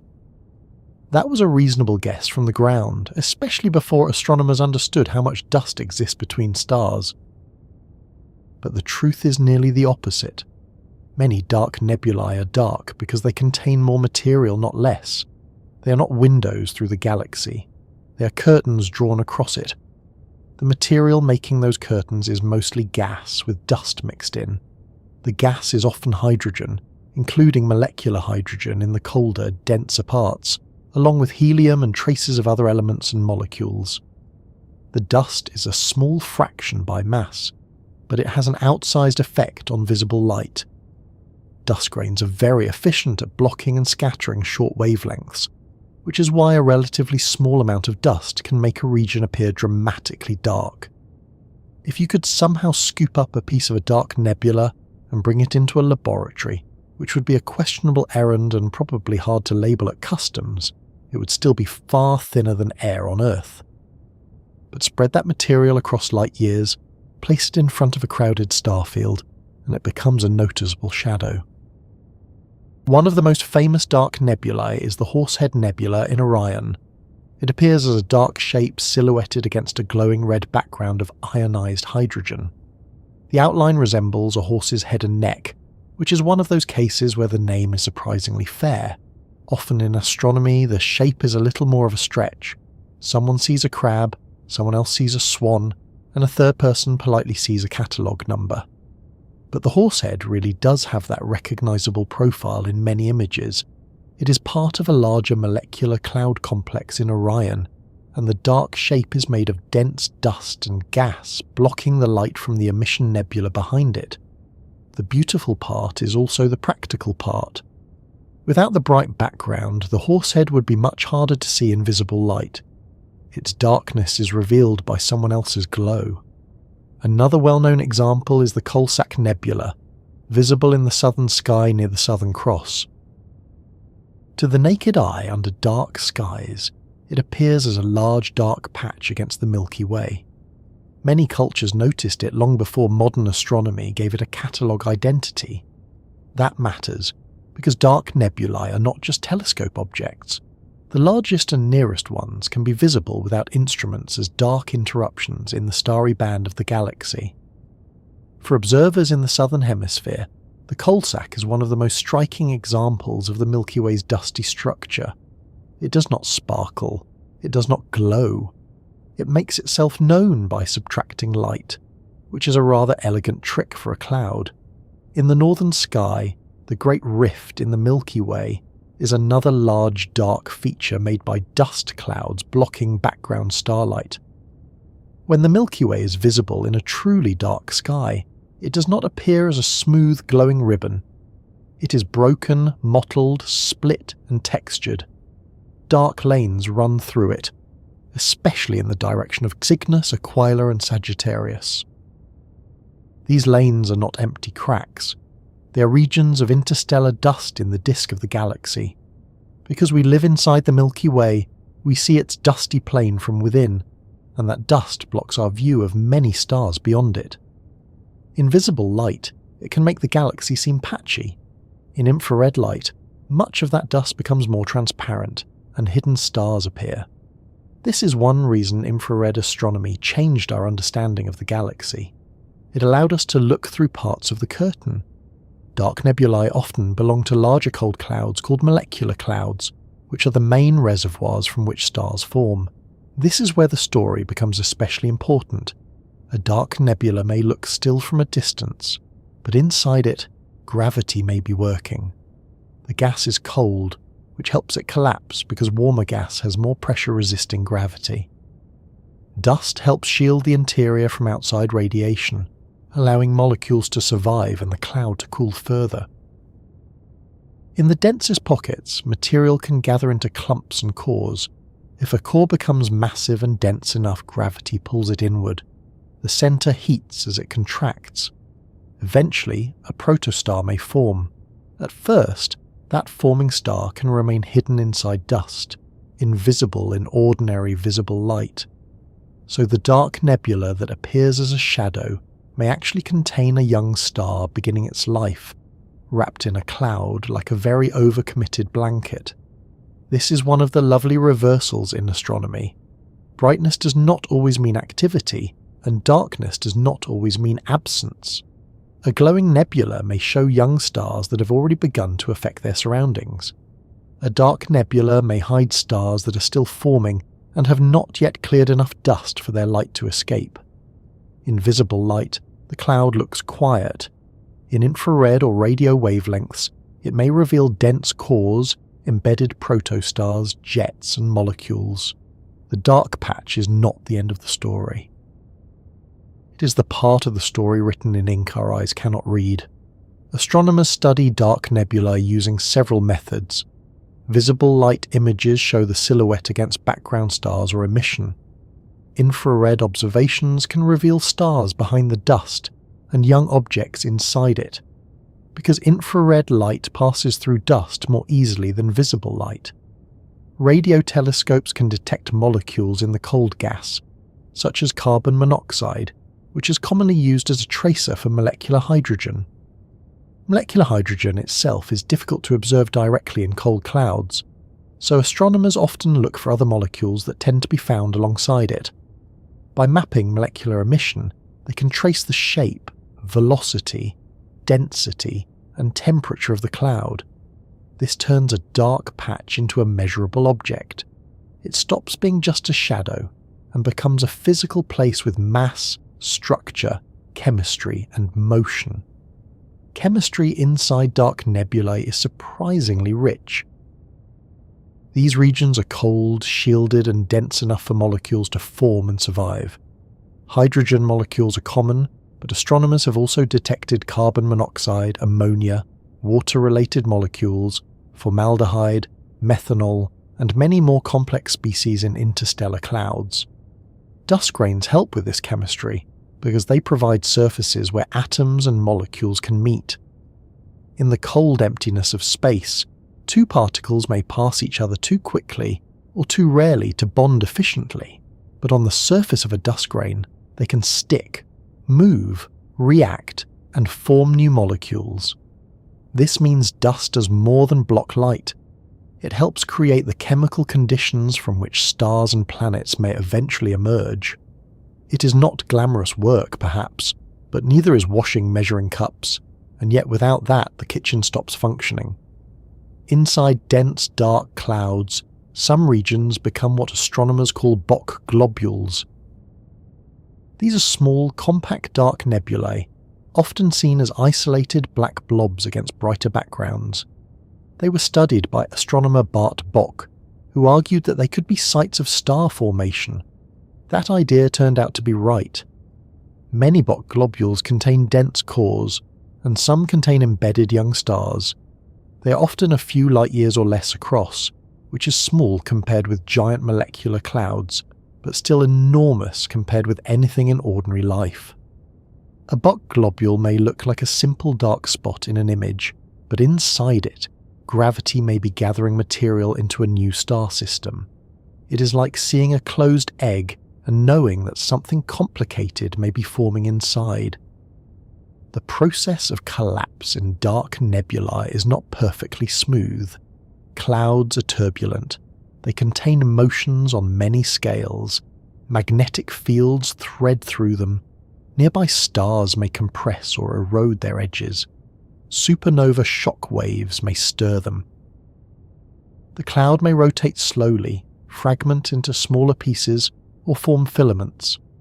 In recent years, observations have shown that star formation often happens along filaments in molecular clouds, where material gathers into long strands and dense cores form within them.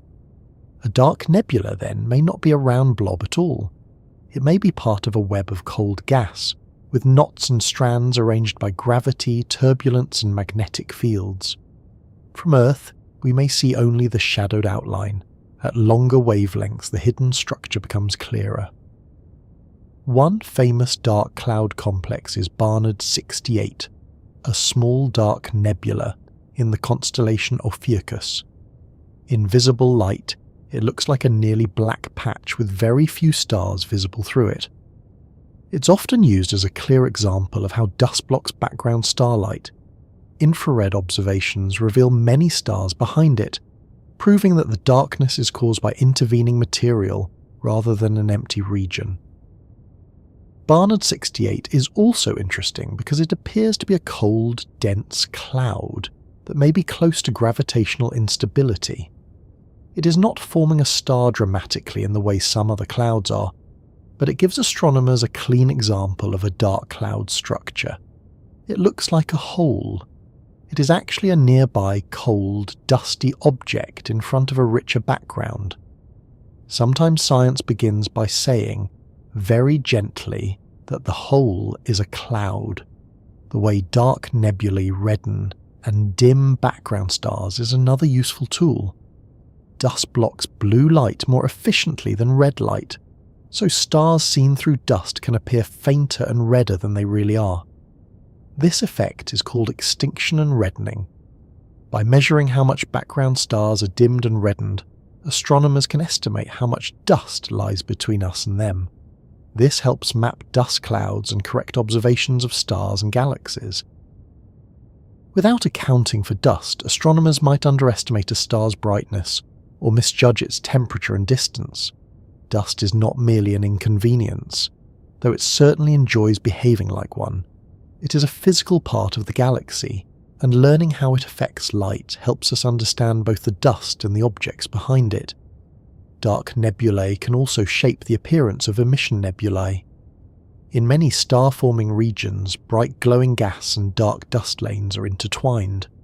The dark lanes in the Orion Nebula, for example, are dust structures lying in front of or within glowing gas. In the Trifid Nebula, dark dust lanes divide the bright nebula into sections, giving it its familiar three-lobed appearance. These dark features are not separate decorations laid on top of the glow. They are part of the same complex environment. Gas, dust, young stars and radiation are mixed together. Some regions are ionized and bright, others are cold and shadowed. A single cloud complex can contain emission, reflection, and darkness all at once, depending on local conditions and viewing angle. This layered nature makes dark nebulae especially useful for thinking about the life cycle of matter in the galaxy. A dark cloud may begin as part of the cold interstellar medium. Over time, turbulence and gravity gather material into denser regions. Dust shields the interior, molecules form, dense cores collapse, protostars emerge. Some become hot enough to ionize nearby gas, creating emission regions. Others remain lower mass and quieter. Eventually, stellar winds, radiation and explosions disperse the cloud.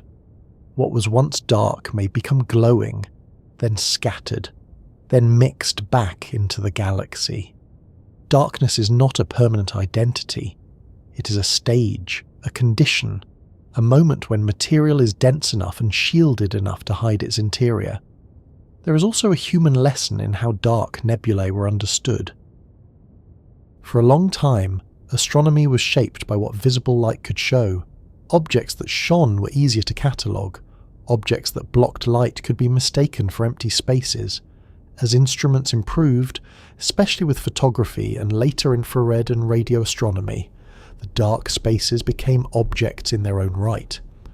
We learned that absence in a visible image can signal presence in another wavelength.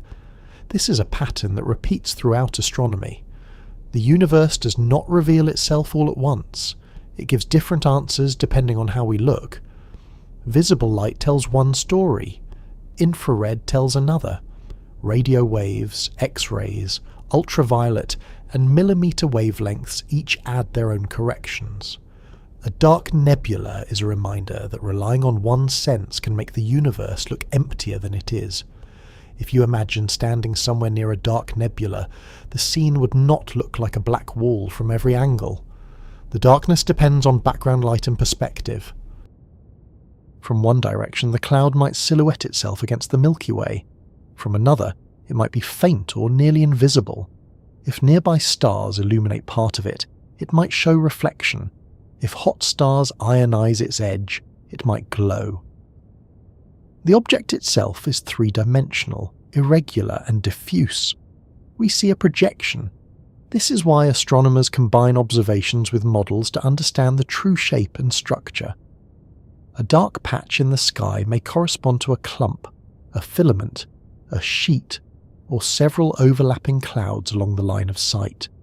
The shadow is real, but it is not always simple. Some dark nebulae are enormous, while others are compact. Some are close enough to be studied in fine detail, while others lie farther away in crowded regions of the Milky Way. The dark lanes in other galaxies can also be seen, especially in spiral galaxies viewed at an angle. In photographs of galaxies like the Sombrero Galaxy or Edge-on spirals, dark dust lanes cut across the bright stellar disk. These are not usually called dark nebulae in the same local sense as Barnard objects or Bok globules, but the physical idea is similar. Dust in a galaxy blocks light from stars behind it. On a galactic scale, dust lanes trace the structure of the interstellar medium. They show where cold material lies, where stars may form, and how the disk is organized. Even beyond the Milky Way, darkness maps matter. The cataloguing of dark nebulae has its own history. Edward Emerson Barnard, an American astronomer and astrophotographer, created a famous catalogue of dark markings in the sky. Many dark nebulae still carry Barnard numbers, such as Barnard 33, the Horsehead Nebula, or Barnard 68. Barnard used photography to show that these dark patches had real shapes and distributions. He argued that they were obscuring matter rather than holes in the starfield. This was a major step in understanding the dusty galaxy. It is easy to take that for granted now, but it required careful observation and a willingness to treat darkness as data. That phrase, darkness as data, is a useful one. In astronomy, what is missing from an image can be as informative as what is present. Inside the densest dark clouds, visible light may be blocked so thoroughly that the only way to study the interior is through longer wavelengths. Infrared telescopes can find embedded young stars by their warmth. Sub-millimeter and millimeter telescopes can detect cold dust emission and molecular lines. Radio observations can map gas motions. These observations show that dark clouds are not uniform. They contain gradients of density and temperature, collapsing cores, outflows from young stars, and sometimes multiple forming systems. A protostar hidden inside a dark cloud may launch jets that punch outward, creating shock features when they collide with surrounding gas. Even before the star is visible, its activity can announce itself in other wavelengths. The cloud hides the newborn star from our eyes, but not completely from our instruments. There is a slow tension inside these clouds between support and collapse. Gravity pulls inward. Gas pressure pushes outward. Turbulent motions can support the cloud for a while, but turbulence also creates compressed regions. Magnetic fields can slow collapse or guide flows of material. Cooling allows gas to lose energy and settle into denser states. If a region reaches the right conditions, collapse can proceed. This is why not every dark nebula immediately forms stars. Some are stable for a time.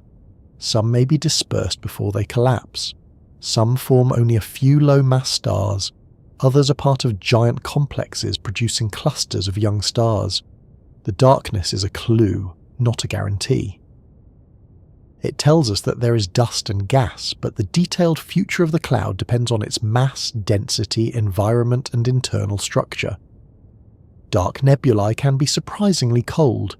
Dense molecular cloud interiors may have temperatures of only around 10 to 20 Kelvin, far above absolute zero but very cold by ordinary standards. At these temperatures, molecules can survive, and thermal pressure is low enough for gravity to matter strongly in dense regions. Dust grains are cold too, though they may emit faint infrared or submillimeter radiation. This coldness is part of why these clouds do not glow brightly in visible light. They are not hot, ionized regions. They are shielded reservoirs. Their energy is quiet, stored in mass and gravity rather than bright radiation. If emission nebulae are the loud announcement of young massive stars, dark nebulae are the closed door before the announcement, with something happening behind it.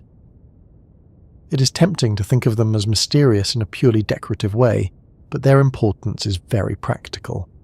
Without cold dark clouds, galaxies would not keep forming stars. The interstellar medium needs places where gas can cool, gather, and become dense enough to collapse. Dark nebulae are some of those places. They are part of the supply chain of star formation. That phrase may sound too ordinary for space, but it is accurate. Matter has to move from diffuse gas into denser clouds, from clouds into cores, from cores into stars and disks, from disks into planets and smaller bodies. At each stage, conditions change. dark nebulae represent the stage where material is concentrated enough to hide light and, in many cases, prepare for collapse. They are warehouses of future starlight. The dust in these clouds also contains elements made by earlier generations of stars. Carbon, oxygen, silicon, iron, and other heavier elements were not born in the Big Bang in large amounts. They were formed in stars and stellar explosions, then released into space. Some of that material became dust grains. Those grains later joined clouds. A dark nebula may therefore contain the recycled remains of older stars, mixed with hydrogen and helium that may have much older origins. If new stars and planets form inside it, they inherit that mixture. This is how cosmic history becomes chemistry. A cloud that looks black against the Milky Way may hold the ingredients for future rocky planets, icy bodies, atmospheres, and perhaps very far down the line, living things that wonder why the sky has dark patches. In visible images, dark nebulae can feel like interruptions. They block the view, they hide the stars. But scientifically they are invitations to look more carefully. They ask us to change wavelength, compare backgrounds, measure reddening, map molecules, and think in 3 dimensions. They also remind us that the most important stages of a process are often not the brightest ones. Starbirth begins hidden. Before the glowing H2 region, before the bright young cluster, before the reflection nebula catches blue light, there is cold material gathering in the dark. The star does not start by shining proudly in an open field. It starts inside a cloud, wrapped in dust, surrounded by gas, gradually building enough heat and pressure in its centre to begin its long life. The contrast with the reflection nebulae is especially helpful. In one case, dust scatters light and becomes visible as a soft glow. In the other, dust blocks light and becomes visible as a shadow. The difference is not the dust deciding to be friendly or unfriendly. It is geometry, density, and illumination. Put dust beside a bright star, and it may shine blue. Put enough dust in front of a bright background, and it may appear black. Put it deep inside a cold cloud, and it may shield molecules and allow gravity to build stars. This is why dust is one of the quiet heroes of nebulae. It is small, easily overlooked, and responsible for much of the structure we notice. Deep inside those cold shadowed regions, the cloud becomes more than a patch of blocked starlight. It becomes a reservoir. A molecular cloud is a large cold cloud of gas and dust, where atoms can join together into molecules, especially hydrogen molecules. That may sound like a small detail at first, just hydrogen holding hands with hydrogen, if atoms had hands and any interest in being adorable. But this change matters because molecular clouds are the main places in galaxies where new stars form. They are colder and denser than much of the gas between stars, and because they can shield their interiors from harsh radiation, they allow material to settle, cool, clump, and eventually collapse under gravity. If an emission nebula is where young stars announce themselves, and a dark nebula is where dust hides what is happening, then a molecular cloud is the working storage room behind the whole operation. It is where the raw material waits, gathers, and slowly becomes ready. Most of the hydrogen in a molecular cloud is in the form of H2, which simply means 2 hydrogen atoms bonded together. That is the molecule that gives molecular clouds their name. The slightly awkward part is that cold molecular hydrogen is hard to observe directly. It does not easily emit the kind of light astronomers can detect in the coldest parts of these clouds. So, scientists often use carbon monoxide, or CO, as a tracer. Carbon monoxide is much less abundant than hydrogen, but it gives off radio emission that is easier to observe, and it tends to be found in the same cold molecular regions. So when astronomers map CO, they can infer where much of the molecular hydrogen is. It is a bit like trying to find a quiet person at a party by following their much louder friend. The quiet one is the main reason you are looking, but the louder one is easier to detect from across the room. The conditions inside molecular clouds are very different from the glowing regions we have just visited. They are cold, often only about 10 to 20 Kelvin in dense interiors, which means just a little above absolute zero. That is colder than any night on Earth, colder than Antarctica, colder than the inside of your freezer, and certainly colder than the cup of tea you forgot about while looking up one more picture of the Orion Nebula. The gas is also denser than the average interstellar medium, though still extremely thin compared with air on Earth. This is one of those scale problems astronomy keeps handing us. A molecular cloud can be denser than its surroundings and still be a better vacuum than anything most people will ever encounter. But spread across many light years, even thin gas adds up to a great deal of mass. Some molecular clouds are small and quiet, others are enormous, containing enough gas to form thousands or even millions of stars. The largest are called giant molecular clouds, and they can stretch across tens or hundreds of light years. They are not smooth balls of gas. They are structured, lumpy, filamentary and uneven.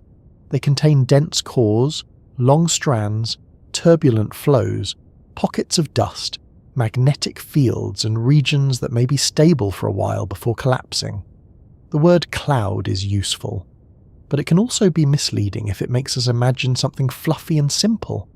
A molecular cloud is more like a cold, dark, irregular landscape made of gas and dust, with some parts barely held together and other parts already falling inward.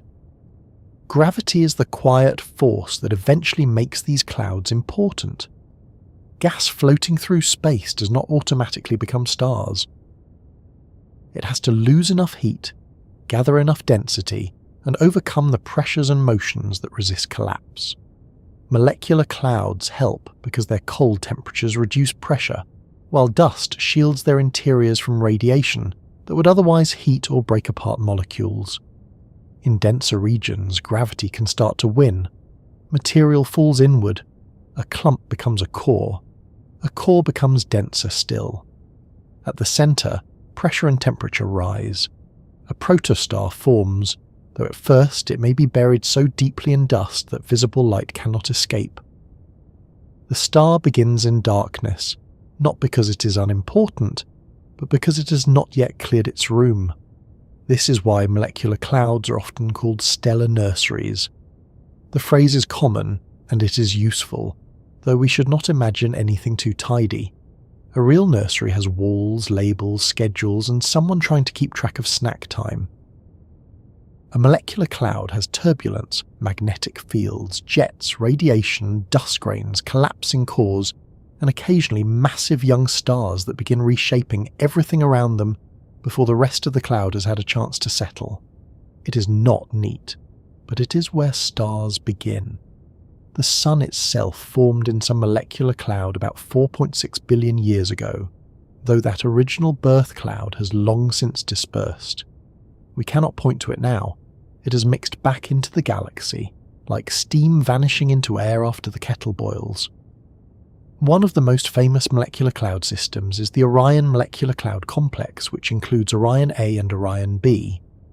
Within Orion A are regions such as OMC1 and OMC2, and these names matter because they refer to real parts of a real nearby star-forming environment.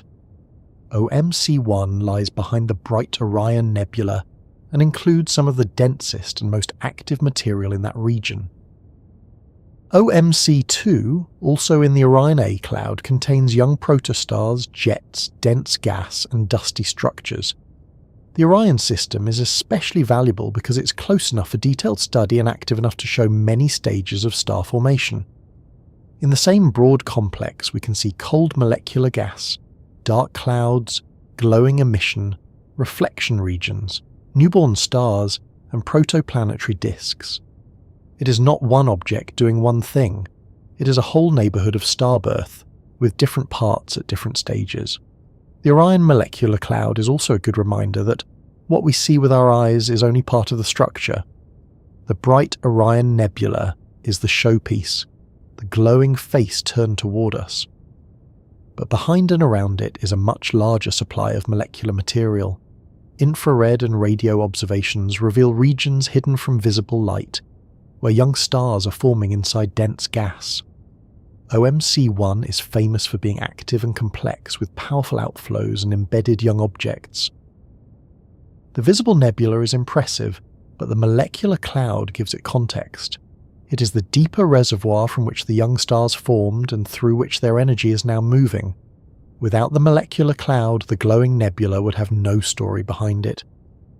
Another important example is the Taurus molecular cloud, often abbreviated TMC.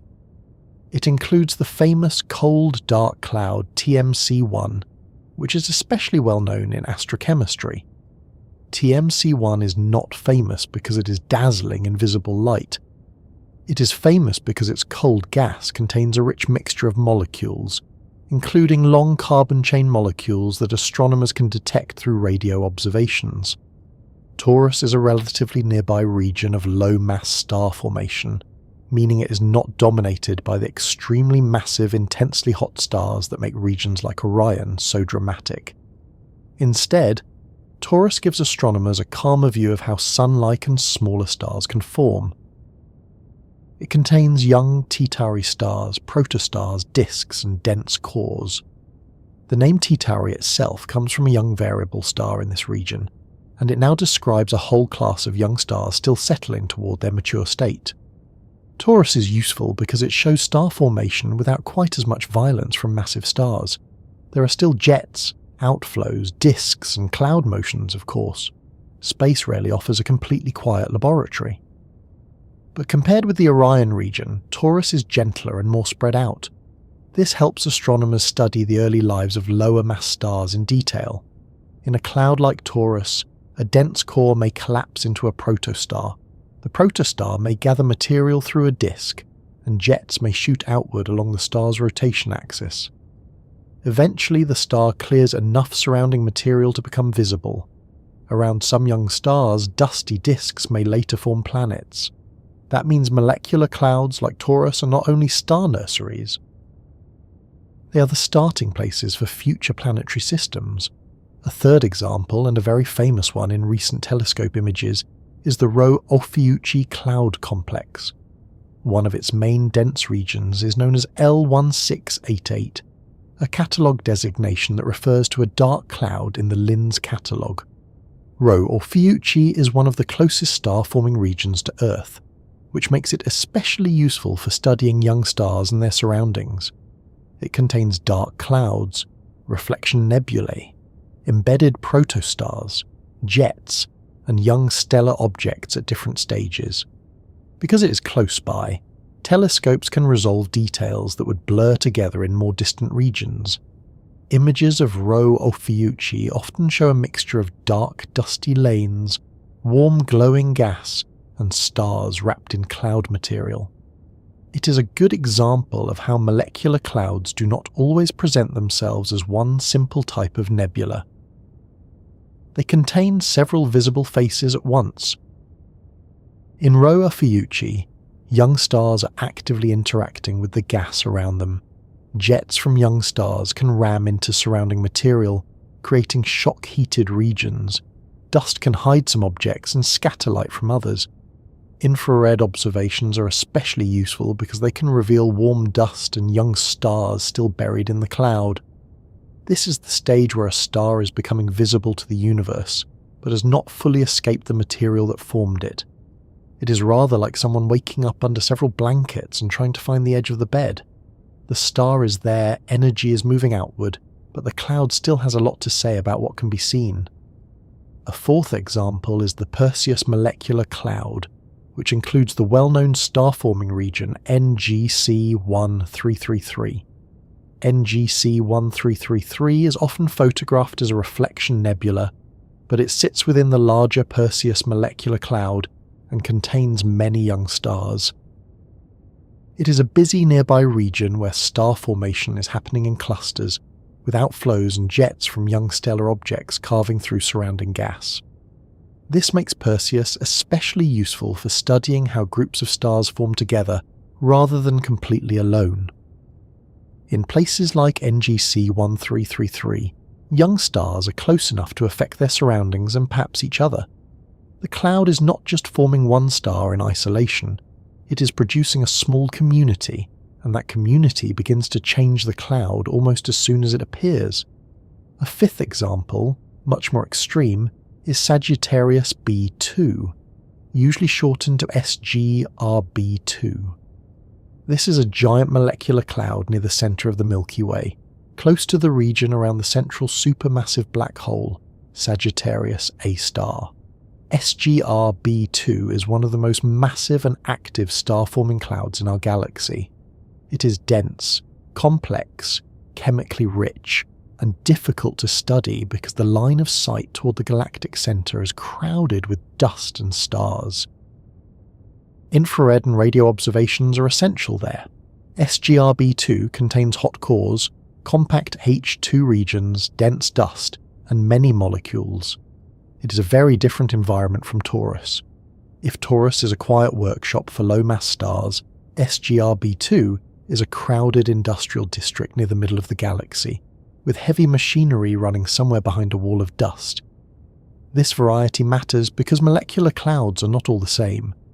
Orion A, Taurus TMC1, Rho Ophiuchi L1688, Perseus NGC1333, and Sagittarius B2 are all molecular cloud environments, but they show different levels of mass, activity, density, chemistry, and star formation. Some are nearby and easier to observe, some are quiet and low mass, some form clusters, some produce massive stars, some sit in unusual environments near the galactic centre. Studying several examples helps astronomers avoid assuming that one cloud explains all clouds. The galaxy is not running a single recipe. It is working with local conditions, available material, pressure, turbulence, magnetic fields, and history. There are also molecular clouds that look massive and ready for star formation, but are surprisingly inefficient. The Pipe Nebula is a useful example, and one of its important dense regions is Barnard 59. The Pipe Nebula is a dark molecular cloud complex in Ophiuchus. It contains many dense cores and a great deal of cold dust and gas, yet compared with some other molecular clouds, it has relatively little active star formation. Barnard 59 is the main region in the pipe where star formation is clearly occurring.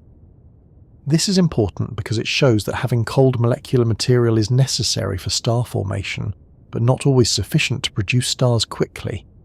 A cloud can contain the ingredients and still be slow to cook. Gravity may need help, or the cloud may be supported by magnetic fields, turbulence, or other conditions that delay collapse. The ingredients are there, but the oven has not fully warmed. That raises a central question in the study of molecular clouds. Why do some clouds form stars efficiently while others do not? Why is SGRB2 so active, while the Pipe Nebula is comparatively quiet? Why does Orion produce many young stars, while Taurus forms lower mass stars in a more distributed way? There is no single answer. Mass matters, density matters, external pressure matters, nearby stellar feedback matters, the cloud's internal turbulence matters, magnetic fields matter, the chemical state and cooling ability of the gas matter. Even the cloud's location in the galaxy can matter because the environment near the galactic centre is very different from the calmer regions of the local spiral arm. Molecular clouds are not isolated boxes. They live inside galaxies, and galaxies have weather of their own. Turbulence is one of the major complications. The gas inside molecular clouds is not sitting still. It swirls, streams, compresses, and disperses. Turbulence can help support a cloud against collapse by adding internal motion, but it can also create dense pockets where collapse begins. So turbulence is both a delay and a trigger. That sounds contradictory, but it is common in astrophysics. The same process can have different effects depending on scale and timing. A turbulent flow may keep a large cloud from collapsing all at once, while squeezing a smaller region into a dense core.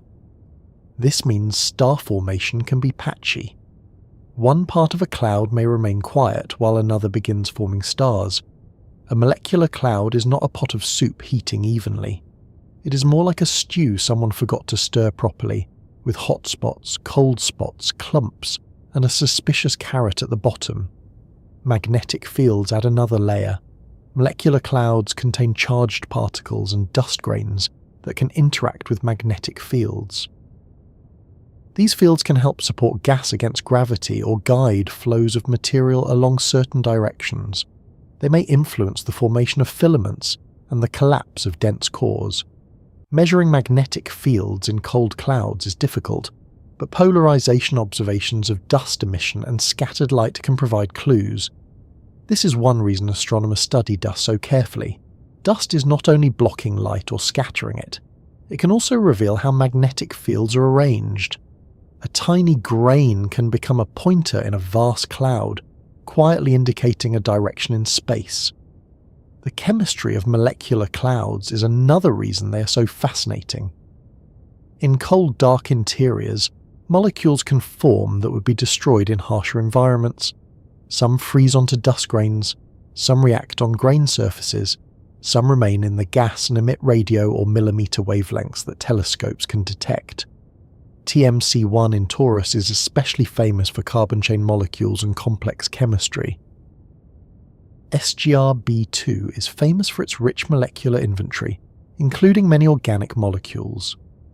This does not mean life is forming there in any direct sense, and we should be careful not to leap from organic molecule to tiny space salad. In chemistry, organic simply means carbon containing. But it does show that interstellar clouds can build a wide range of molecules before planets even exist. The chemical story of future planetary systems begins in places like these. As a dense core collapses inside a molecular cloud, it usually forms not only a protostar but also a disk. This happens because the collapsing material has some rotation. As it falls inward, conservation of angular momentum causes it to flatten into a disk around the young star. From that disk, planets may eventually form. At the same time, material can be launched outward in jets. These jets help carry away angular momentum and can carve through the surrounding cloud. They may collide with gas and produce glowing shock features. This is one of the reasons young star-forming regions can look so busy in infrared and radio observations. Even while gravity is pulling material inward, other material is being thrown outward. Starbirth is not a simple inward collapse. It is a two-way traffic problem with gravity, rotation, magnetism, and outflows all trying to use the same road. Molecular clouds also have lifetimes. They do not last forever. Over millions to tens of millions of years, a cloud may form stars, be disrupted by feedback, collide with other clouds, shear apart under galactic rotation, or disperse into the interstellar medium. Massive young stars can be especially destructive to their birth clouds. Their radiation heats gas. Their winds push material outward. Their supernovae can tear through the region. Low-mass star-forming clouds may disperse more quietly, but they still change. Once enough gas is removed or heated, star formation slows or stops. The cloud that once hid new stars becomes thinner, more transparent, and eventually less recognizable as a single object. The nursery is temporary, even if temporary means longer than our species has kept written records. This temporary nature is part of the larger cycle. Gas collects into molecular clouds, stars form. Some stars return material through winds. Massive stars explode and enrich the surrounding medium. Dust and gas mix into the galaxy. Later, new molecular clouds form from that material. Each cycle adds chemical complexity, because stars produce heavier elements and return them to space. Over time, galaxies become enriched. The cloud that formed the Sun was not made only of the simplest early universe material. It contained elements made by earlier stars. The molecular clouds we see today also carry that history. They are cold, but they are not primitive in a simple sense. They contain the results of previous generations. This is why molecular clouds are so important to the story of nebulae. They are not always the prettiest objects in visible light. Some appear mainly as dark lanes or patches. Some are nearly invisible unless observed in radio, infrared, or sub-millimeter wavelengths, but they are the places where the visible drama begins. Without molecular clouds, there would be no glowing H2 regions around newborn massive stars, no reflection nebulae lit by young stars, no clusters emerging from dusty gas, and eventually no new planetary systems forming from disks.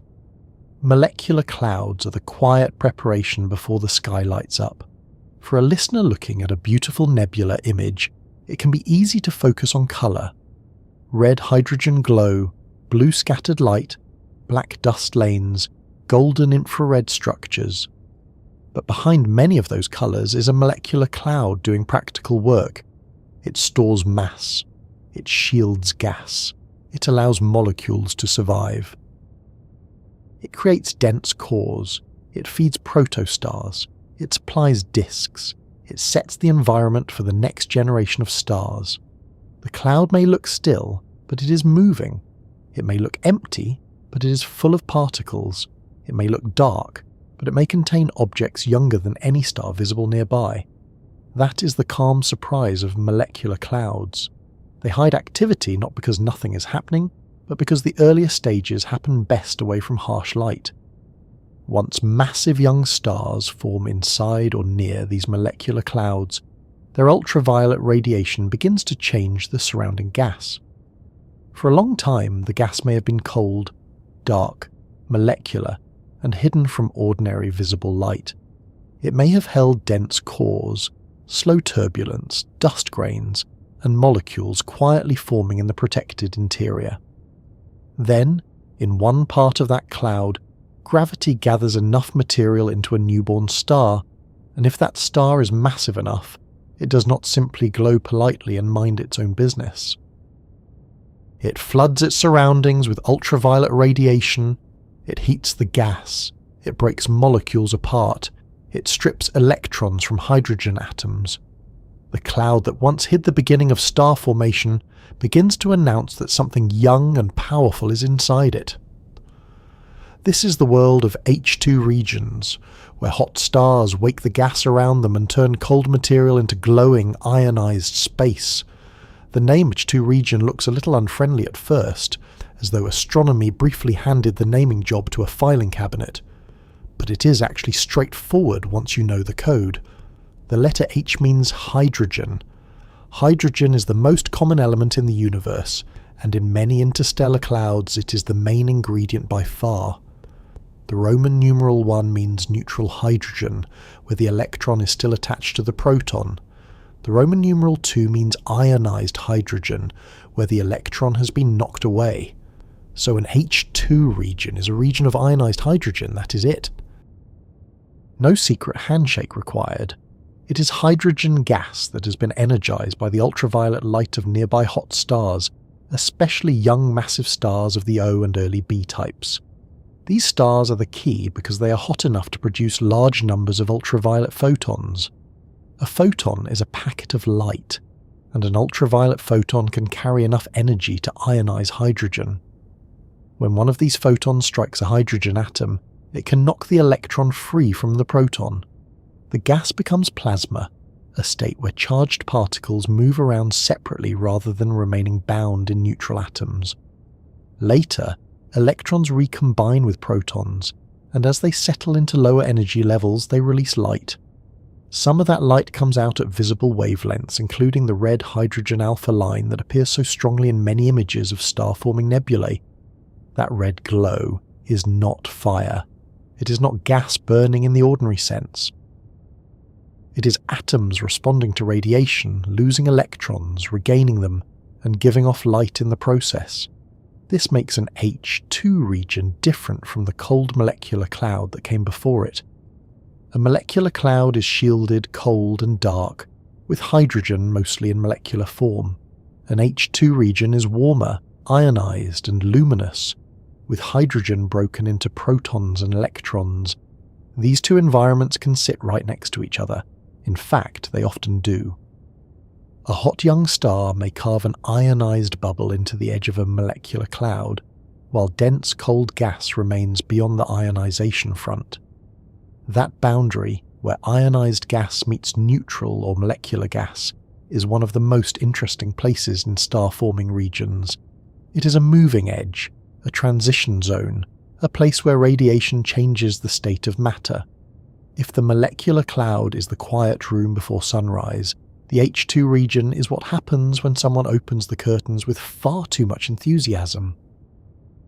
The size of an H2 region depends on several things. It depends on how many ultraviolet photons the star or cluster produces. It depends on the density of the surrounding gas. It depends on dust, geometry, winds, and the age of the region. In a simple ideal case, astronomers describe a Strömgren sphere, a roughly spherical zone around a hot star where hydrogen is kept ionized by the star's radiation. Inside this sphere, ionizations and recombinations balance each other. Outside it, the gas remains mostly neutral. In reality, the gas is rarely arranged in a neat sphere because molecular clouds are clumpy, filamentary, and uneven. Radiation escapes more easily through thinner regions and is blocked or slowed by denser clumps. So real H2 regions often look like bubbles, arcs, cavities, bright rims, pillars, knots, and broken shells rather than perfect glowing balls. The simple model gives us the idea. The actual universe adds texture, because apparently even hydrogen likes a bit of drama. One of the most familiar H2 regions is the Orion Nebula, also known as Messier 42 or M42. We have already brushed past it, but it deserves another calm look here because it is one of the clearest nearby examples of young stars ionizing surrounding gas. At its heart is the Trapezium cluster, a group of hot young stars whose radiation lights up the nebula. The surrounding gas is part of the larger Orion molecular cloud, so in one region we can see several stages of the star formation process connected together. Cold molecular material sits behind and around the bright nebula. Young stars are emerging, ionized hydrogen glows, dust lanes block some light, protoplanetary disks surround some young stars. Orion is not just a pretty patch in the winter sky. It is a bright opening in a much larger cloud, a place where young massive stars have begun clearing and lighting the material that formed them. If you look at the Orion Nebula through a small telescope, it may appear as a pale grey-green mist, because the human eye is not very sensitive to colour at low light levels. Long exposure photographs reveal much more colour and structure. The red glow of hydrogen, the bluish and greenish contributions from other gases, the dark lanes of dust and the embedded young stars all become visible in detail. This is a good reminder that the beautiful colours in nebular images are not simply how the eye would see them in real time. They're often built from light gathered patiently, sometimes through filters, sometimes across wavelengths our eyes cannot see. But the physical information is real. The glow comes from atoms and ions. The structures come from gas, dust, radiation and motion. The image is a translation, not an invention. Another famous H2 region is the Rosette Nebula, catalogued as NGC2237, and related surrounding entries with the young open cluster NGC2244 at its centre. In images, the rosette looks like a large circular flower of glowing gas, though it is less delicate than that comparison suggests. The young stars in NGC2244 have cleared a cavity in the middle of the nebula, pushing gas outward and ionizing the surrounding hydrogen. The result is a bright ring-like structure around a central hole. This kind of shape tells us something practical. The stars are not just lighting the cloud, they're also physically shaping it. Their radiation and winds push against the gas, carve cavities, and create expanding fronts. The bright nebula is therefore a record of energy moving outward from young stars into the material around them. The Lagoon Nebula, also known as Messier 8 or M8, is another large H2 region and star-forming complex. It lies in Sagittarius and is visible in binoculars under good skies. It contains glowing hydrogen, dark dust lanes, young stars, and dense regions where star formation continues. One of its notable features is the Hourglass Nebula within it, a bright compact region shaped by intense radiation from young stars. The lagoon is a lovely example of how an H2 region can contain both open glowing areas and shadowy dense structures. The gas is not uniform. Radiation sculpts it unevenly. Dense clumps survive longer than thinner gas. Dust creates lanes and pockets. The result is a luminous cloud that still has secrets tucked inside it. The Eagle Nebula, Messier 16, or M16, is well known for the pillars of creation. These pillars are dense columns of gas and dust standing within a larger H2 region. Nearby, young massive stars are eroding them with radiation and winds. The surfaces facing the stars glow as they are ionized and heated, while the dense interiors remain darker and colder. Some young stars may be forming inside or near the pillars, although the same radiation that reveals and sculpts the pillars also strips material away. It is a delicate balance, though delicate may be the wrong word for a structure being sandblasted by stellar radiation over hundreds of thousands of years. Still, the physical idea is clear. H2 regions do not merely illuminate clouds, they carve them, compress them, and sometimes destroy the very material that could have formed more stars. This leads to one of the most important ideas in H2 regions: feedback. A young massive star forms from a molecular cloud, then begins feeding energy back into that cloud. It emits ultraviolet radiation. It drives stellar winds. It heats gas. It produces pressure. It may eventually explode as a supernova. All of these processes change the environment.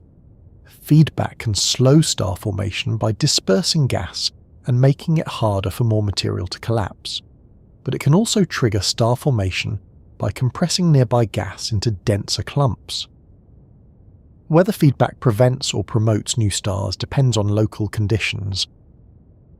A shock or ionization front moving into a cloud might squeeze material enough to collapse in one place, while stripping and heating material in another. The same young stars can be both builders and destroyers, which seems a little unfair, but massive stars have never been known for moderation. H2 regions often expand because ionized gas is hotter than the surrounding cold, neutral or molecular gas. Hot gas has higher pressure, so it pushes outward. As it expands, it drives a front into the surrounding material. At the leading edge, gas may be compressed into shells or bright rims. Sometimes we see bubbles around young star clusters where stellar winds and radiation have hollowed out the center. These bubbles can grow over time and merge with others, creating large cavities in the interstellar medium. In galaxies, many such bubbles and shells overlap, stirred by generations of massive stars. On a large scale, stellar feedback helps regulate how gas moves through galaxies and how quickly galaxies form new stars. The local glow around a few young stars is connected to the larger behavior of an entire galaxy. The Carina Nebula, NGC 3372, shows this on a grand scale. It is a huge star-forming region in the southern sky, containing massive young clusters and some of the most luminous stars in the Milky Way. Eta Carinae, one of its most famous inhabitants, is an unstable massive star system surrounded by its own nebula of ejected material. The broader Carina Nebula contains glowing H2, gas, dark dust pillars, cavities, ridges, and young stars in different stages of formation. It is an intense environment where radiation and winds from massive stars have shaped the surrounding cloud into dramatic structures. If Orion is a nearby classroom for star formation, Carina is more like an advanced laboratory where several experiments are running loudly at once and someone has misplaced the safety goggles. Beyond our galaxy, one of the most impressive H2 regions in the local universe is the Tarantula Nebula, also known as 30 Doradus, in the Large Magellanic Cloud. It is much larger and more energetic than typical star-forming regions in the Milky Way. At its heart is the dense star cluster R136, which contains very massive young stars. The Tarantula Nebula is so luminous that if it were as close to Earth as the Orion Nebula, it would be bright enough to cast shadows. That thought is both beautiful and slightly alarming. Fortunately, it sits far away in a neighbouring galaxy, giving astronomers a powerful example of massive star formation without rearranging our evenings. Because it is relatively nearby on extragalactic scales, scientists can study it in detail and use it as a bridge between local star-forming regions and the giant star-forming regions seen in more distant galaxies. H2 regions are also useful because they allow astronomers to measure the chemical composition of gas. When ionized gas emits light, it does so at particular wavelengths associated with specific elements and ions. Hydrogen, oxygen, nitrogen, sulfur, neon, and other elements can produce emission lines. By measuring the strengths of these lines, astronomers estimate temperature, density, and chemical abundance. This helps them understand how enriched the gas is with elements heavier than hydrogen and helium. Those heavier elements were made in previous generations of stars, so the composition of an H2 region carries a history. A glowing gas cloud is not just a present event. It contains traces of older stars that seeded the cloud with carbon, oxygen, nitrogen, and other elements before the current generation formed. In other galaxies, H2 regions appear as bright knots, often along spiral arms. Spiral arms tend to contain gas and dust, and their density patterns can help gather material into star-forming regions. Hot young stars shine blue, while nearby ionized hydrogen glows pinkish red in many images. By measuring the light from H2 regions, astronomers can estimate where star formation is happening and how intense it is. This is one of the reasons images of spiral galaxies often show blue arms dotted with reddish patches. Those patches mark places where young, massive stars are lighting the gas around them. From millions of light years away, H2 regions become signposts of galactic growth. They show where a galaxy is still making new stars. There are also giant H2 regions, which are far larger and more luminous than ordinary examples. These can contain huge star clusters and enough ionized gas to be seen across vast distances. In starburst galaxies, where star formation is especially intense, H2 regions may overlap and create large complexes. The physics is still based on the same basic process. Ultraviolet photons ionize hydrogen, and recombination produces emission. But the scale is greater. Many young stars act together, flooding large volumes of gas with radiation. This is one of the satisfying things about physics. The same atomic process that makes part of the Orion Nebula glow can help us interpret the light of distant galaxies. Tiny transitions in hydrogen atoms connect backyard astronomy to cosmic history. The life of an H2 region is tied to the lives of the massive stars that power it. O-type stars, the hottest and most massive ordinary stars, burn through their fuel quickly. They may live only a few million years. During that time, they can ionize huge regions around them, but once they die, the supply of ultraviolet radiation fades.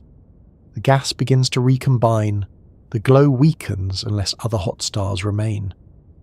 If some stars explode as supernovae, they add another form of feedback, sending shockwaves through the region and enriching it with heavier elements. Over time, the original H2 region disperses or transforms into a more complex remnant of shells, bubbles, and mixed gas. Its bright phase is temporary, not because it is brief to us, but because it is brief compared with the long life of a galaxy. Inside an H2 region, dust still plays a role. Dust can absorb ultraviolet radiation, reducing how far ionizing photons travel. It can be heated by starlight and glow in infrared. It can survive in dense clumps, forming dark features against glowing gas. In some places, radiation evaporates gas from the surfaces of dense clouds, creating comet-like shapes with bright rims and tails pointing away from hot stars. These structures show the direction of radiation and the resistance of denser material. The cloud is being eaten away, but unevenly. Dense knots last longer. Thin gas clears faster. The resulting shapes can look like pillars, fingers, globules, and arcs. They are beautiful because physics has made the erosion visible The boundary between an H2 region and a molecular cloud can also produce photodissociation regions, often called PDRs. In these zones, ultraviolet light is not quite energetic enough, or not able to fully ionize all the gas, but it can break molecules apart and heat the surface layers. These regions sit between ionized gas and cold molecular interiors. They can emit strongly in infrared and far infrared wavelengths, especially from dust and certain atomic or molecular lines. PDRs are important because they show how radiation affects the transition from hot ionized gas to cold molecular cloud. They are the in-between zones, the edges where the cloud is being changed but not completely ionized. Like many edges in nature, they are full of information. If that sounds like a lot of layers, it is. A star-forming region may include a hot ionized interior, a surrounding shell of compressed gas, a photodissociation layer, colder molecular material, dust clumps, embedded young stars, jets, disks, and dark lanes. We give names to different parts because it helps us think, but the real environment is continuous. The gas does not pause to update its label.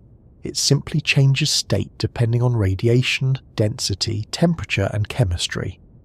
H2 regions are the bright ionized part of that larger structure, but they are connected directly to the colder material around them. Understanding them means understanding both the stars that light them and the clouds they are eating into. There is another subtle point worth noticing. H2 regions are powered by the most massive young stars, but those stars are rare. Most stars in the universe are smaller, cooler, and longer lived. A low-mass star like a red dwarf cannot create a large H2 region, because it does not produce enough ionizing ultraviolet radiation. That means H2 regions do not mark all star formation equally. They are biased toward places where massive stars are formed. A small cloud forming only low-mass stars may not produce a bright H2 region at all. It may remain mostly hidden in infrared and radio observations. So when astronomers use H2 regions to trace star formation, they are especially tracing the high-mass end of the process. This is useful, but it requires careful interpretation. The brightest sign is not always the whole story. The connection between H2 regions and massive stars also explains why they are common in spiral arms and active star-forming galaxies. Massive stars form in regions with enough gas to make clusters or associations. They live briefly, so they do not travel very far from their birthplaces before dying. That means H2 regions stay close to the clouds and spiral structures where their stars formed. In a galaxy image, they can outline recent star formation like glowing beads along a loose necklace. Older stars, by contrast, have had more time to drift and spread out. Their light fills the smoother background of the galaxy. H2 regions are therefore marks of youth. They are the galaxy's recent activity made visible. From a more personal point of view, H2 regions are among the clearest examples of how stars influence the space around them. We sometimes imagine stars as isolated points of light, separated by emptiness, but young massive stars are not isolated in that way. They create environments, they heat gas far beyond their surfaces, they carve cavities across light years, they affect whether nearby material forms more stars or disperses, they leave fingerprints in the shape and glow of the nebula. A young star does not simply exist inside a cloud. It argues with the cloud, and the argument is written in light. The soundless scale of this interaction can be hard to hold in the mind. Ultraviolet photons rush outward at the speed of light. Electrons are knocked free from hydrogen atoms. Gas heats and expands. A boundary moves into the cloud. Dense pillars resist erosion for a while. Young stars continue forming in sheltered pockets. Winds push bubbles outward. Dust absorbs light and glows in infrared. Over hundreds of thousands of years, the shape changes. Over millions of years, the massive stars die. And through all of it, the region sends faint light across space, eventually reaching a telescope, a camera, and perhaps your screen late at night. The whole event is violent by physical standards, but from here it can feel quiet, because distance turns even enormous activity into a soft patch of glow. That is part of why H2 regions fit so well into a slow journey through nebulae. They are active, but they can be explained gently. They show us that a cloud can be changed by the stars it creates. They show us that light is not just illumination, but energy that alters matter. They show us that young stars wake hydrogen from a cold, hidden state into a luminous plasma. They also show us how star formation announces itself across the universe. Where molecular clouds gather in darkness, H2 regions shine as evidence that some of that material has already become stars. The story does not stop with the glow. The stars inside H2 regions continue to evolve. Some are small and will live for billions or even trillions of years, though they do not dominate the nebula's glow. Others are massive and short-lived, destined to explode. Meanwhile, the cloud around them is being reshaped, dispersed, and sometimes compressed into new star-forming pockets. The bright ionized region may expand until it breaks out of its parent cloud, releasing hot gas into the surrounding interstellar medium. Fresh stars may emerge from the dust, while older young stars clear their neighborhoods. The region becomes less like a single cloud and more like a changing landscape, where birth, disruption, and recycling are happening together. The glow remains, the gas remains, and the beauty remains, but the story now turns away from the crowded nurseries of young stars and toward a quieter ending. Not an ending for the universe, of course, and not even an ending for matter, because matter is very good at finding new employment after a star is finished with it. This time, the nebula does not begin as a cold molecular cloud being awakened by newborn giants. It begins inside a star that has lived for a long time, burned through the stable part of its life, swollen outward, and started letting go of its outer layers. This is the world of planetary nebulae, some of the most delicate-looking objects in the night sky, and also some of the most misleadingly named. They are not planets. They do not usually make planets. They are not little solar systems under construction. They are the glowing remains of stars somewhat like our Sun, after those stars have reached old age and returned part of themselves to space. The name planetary nebula came from early telescope observations. Through small instruments, some of these objects looked like round, faint disks, a little like planets such as Uranus or Neptune. They were not points of light like stars, and they were not broad, fuzzy patches like some other nebulae. They looked compact and circular, so astronomers gave them a name that made sense at the time.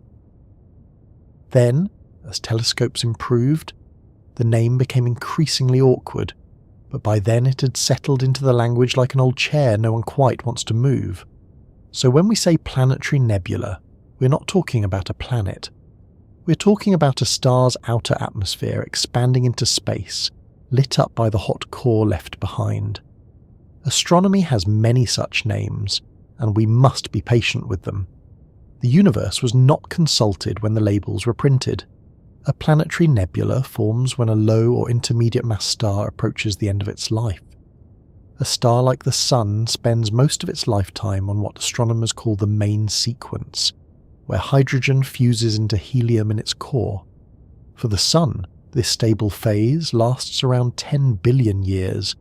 It is a long, steady arrangement, and we are living during it. But hydrogen in the core does not last forever.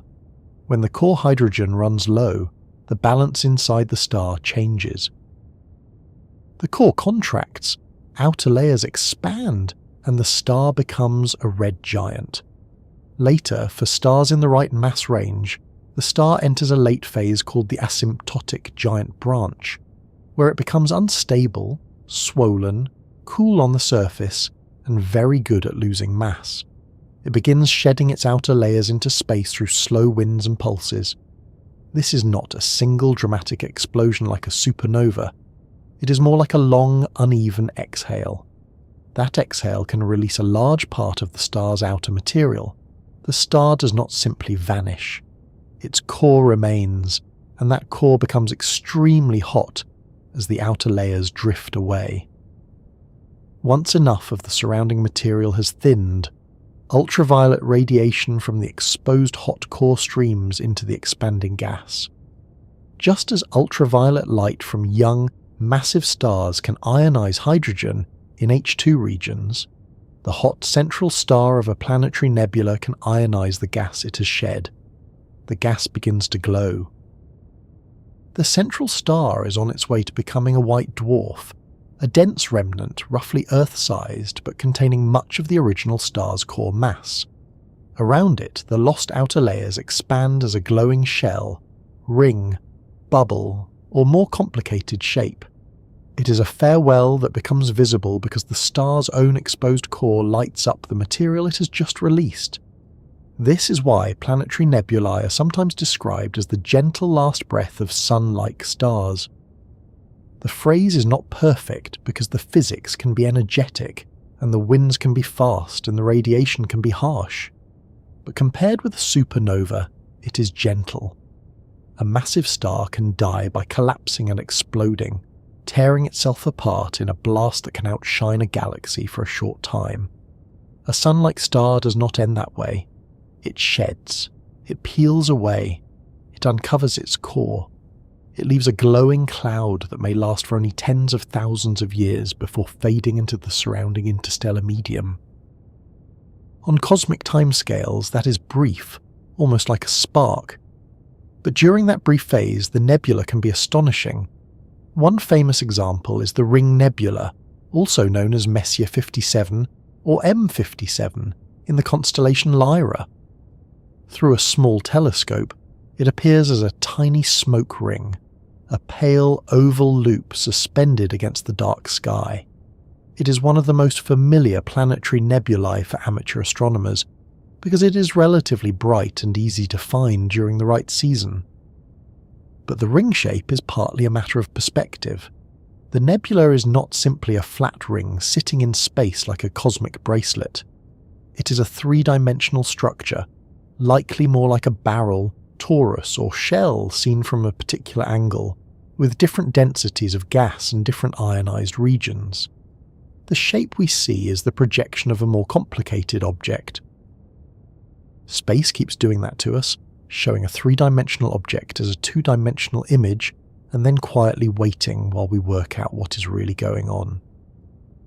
Another beloved example is the Dumbbell Nebula, Messier 27, or M27, in the constellation Vulpecula.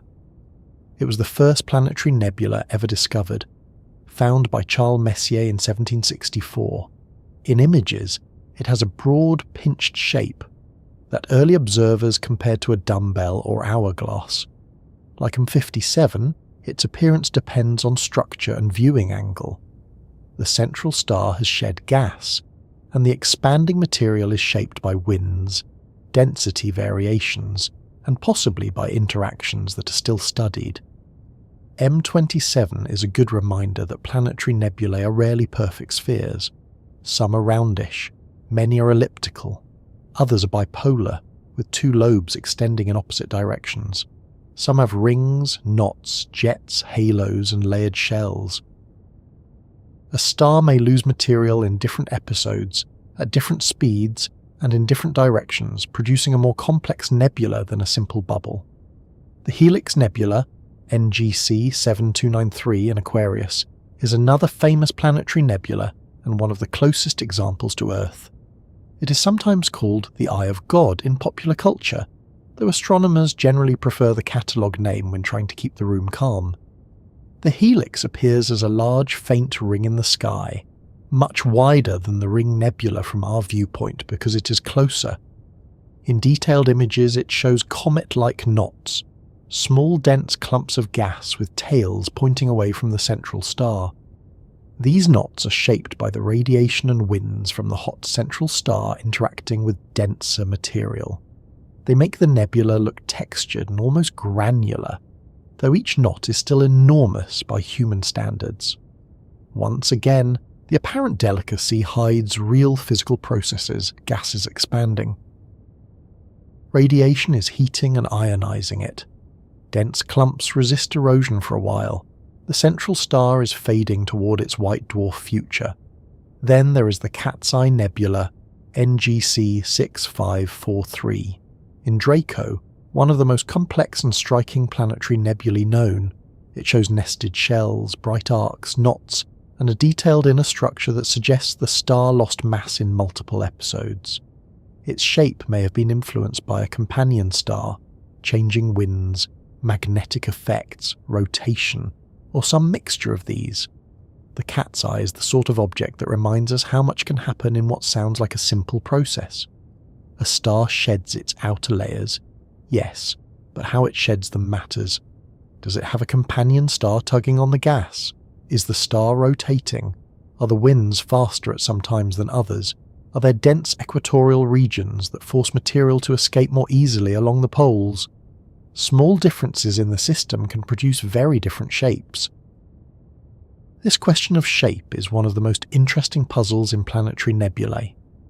If a dying star sheds material more or less evenly in all directions, we might expect a simple spherical shell.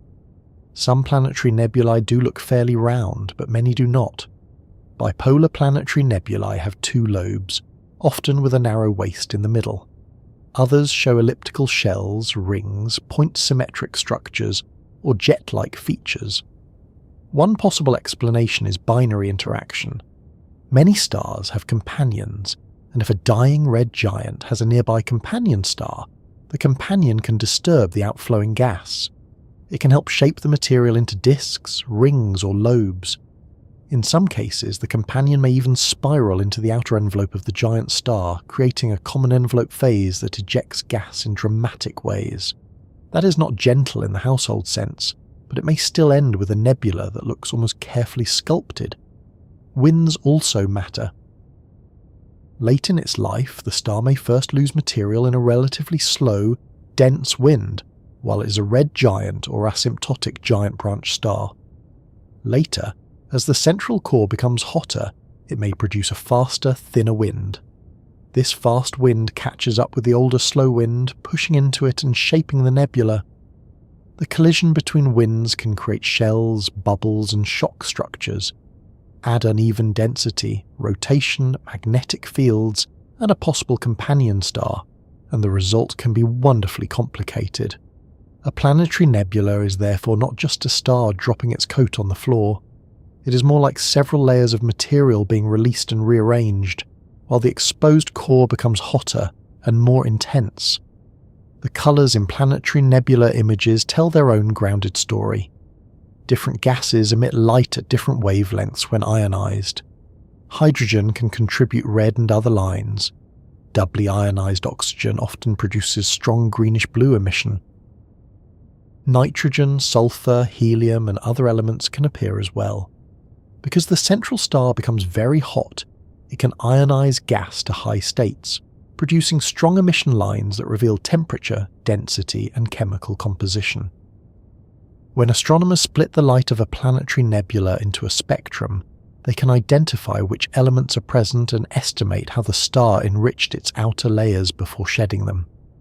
This is one reason planetary nebulae are valuable. They are not only beautiful remains, they are chemical records of stellar evolution.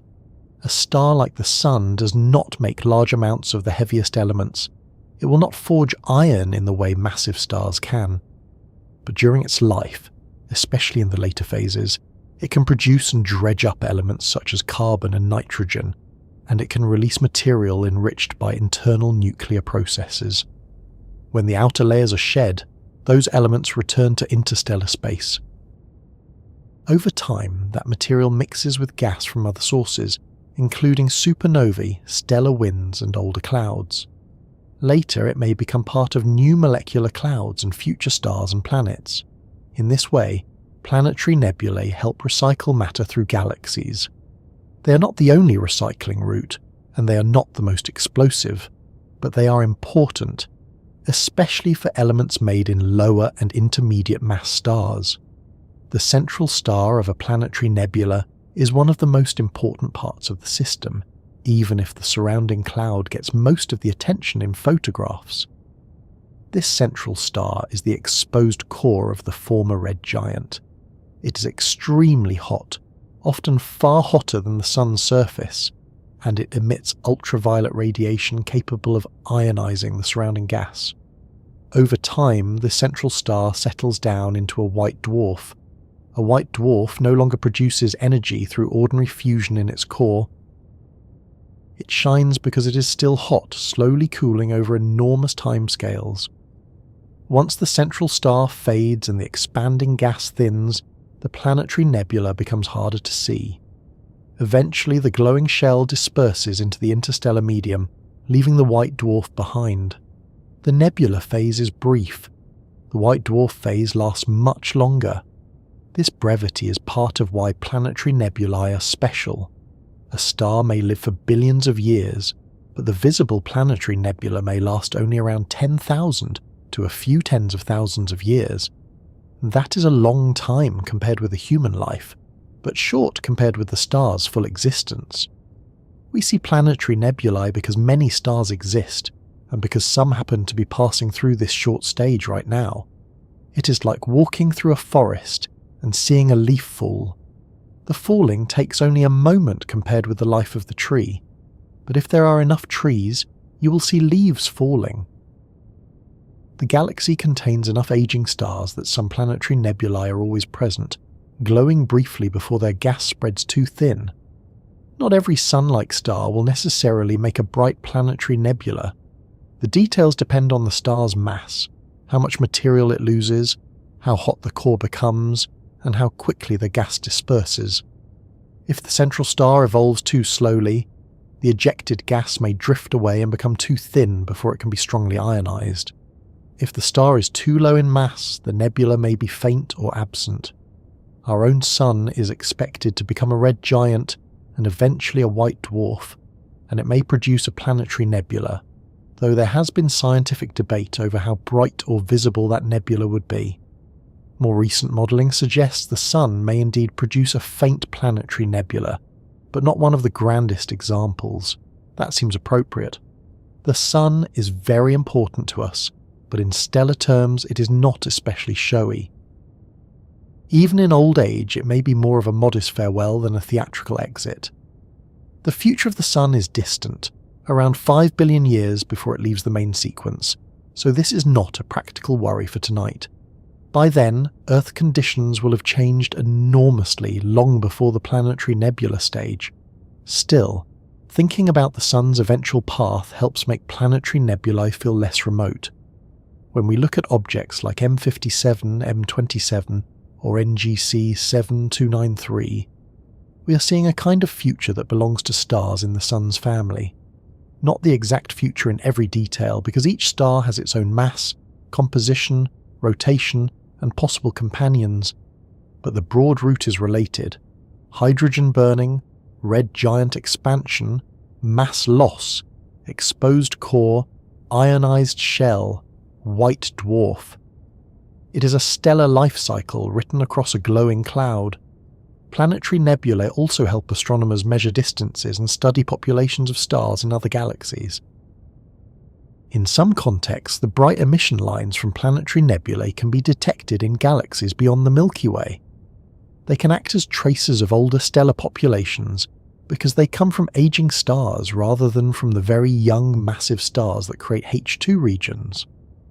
By studying planetary nebulae in different galaxies, astronomers can learn about chemical abundances, stellar evolution, and motions within galaxies. A planetary nebula may be small compared with a galaxy, but its light can carry useful information. The little glowing shell becomes a marker of where certain kinds of older stars are and what they have returned to space. The difference between planetary nebulae and H2 regions is worth keeping clear. Both can contain ionized gas. Both can glow through emission lines. Both may show hydrogen, oxygen, nitrogen, and other elements in their spectra. But the source and setting are different. An H2 region is usually a large cloud of interstellar gas ionized by young massive stars. A planetary nebula is gas ejected by an aging low or intermediate mass star and ionized by that star's exposed hot core. One belongs to starbirth and young stellar neighborhoods. The other belongs to late stellar evolution. They may both glow beautifully, but they are telling very different stories. One says new stars have arrived. The other says an old star is giving material back. There is another object with a confusingly similar name, a protoplanetary nebula. In modern usage, this often refers to a short phase between the asymptotic giant branch stage and the fully ionized planetary nebula stage. It is not the same as a protoplanetary disk, which is a disk around a young star where planets may form. This is one of those astronomy vocabulary corners where everyone benefits from a slow breath. A planetary nebula is not about planets. A protoplanetary nebula is usually not about forming planets either. A protoplanetary disk is about planet formation. The names are historically tangled, but the objects are different.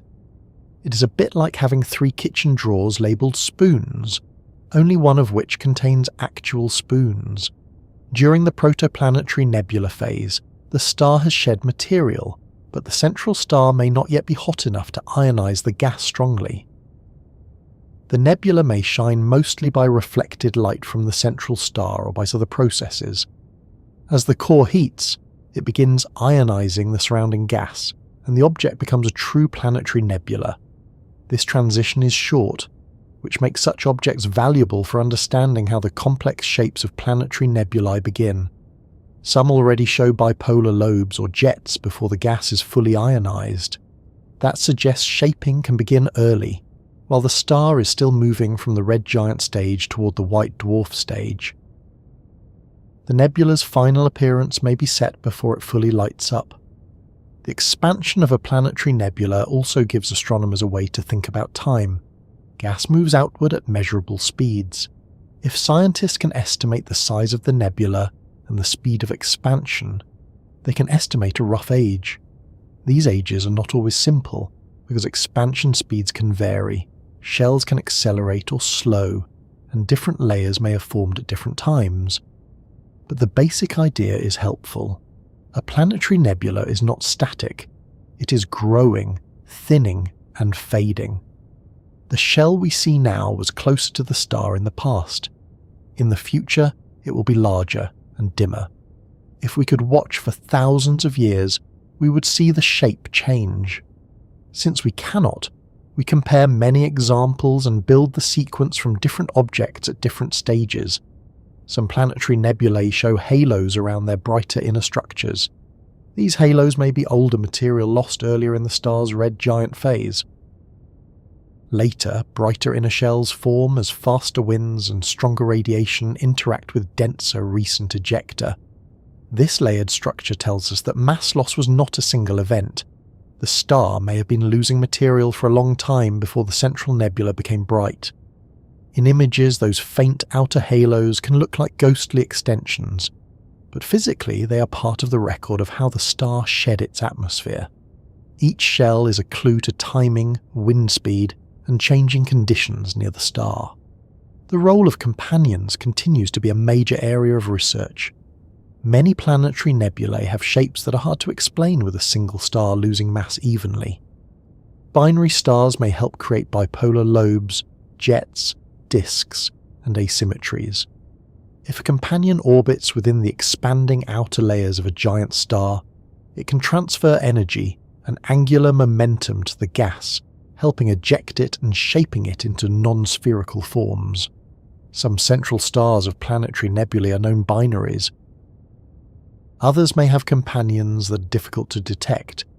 This means that a planetary nebula can be not only the story of one aging star, but the story of a stellar relationship.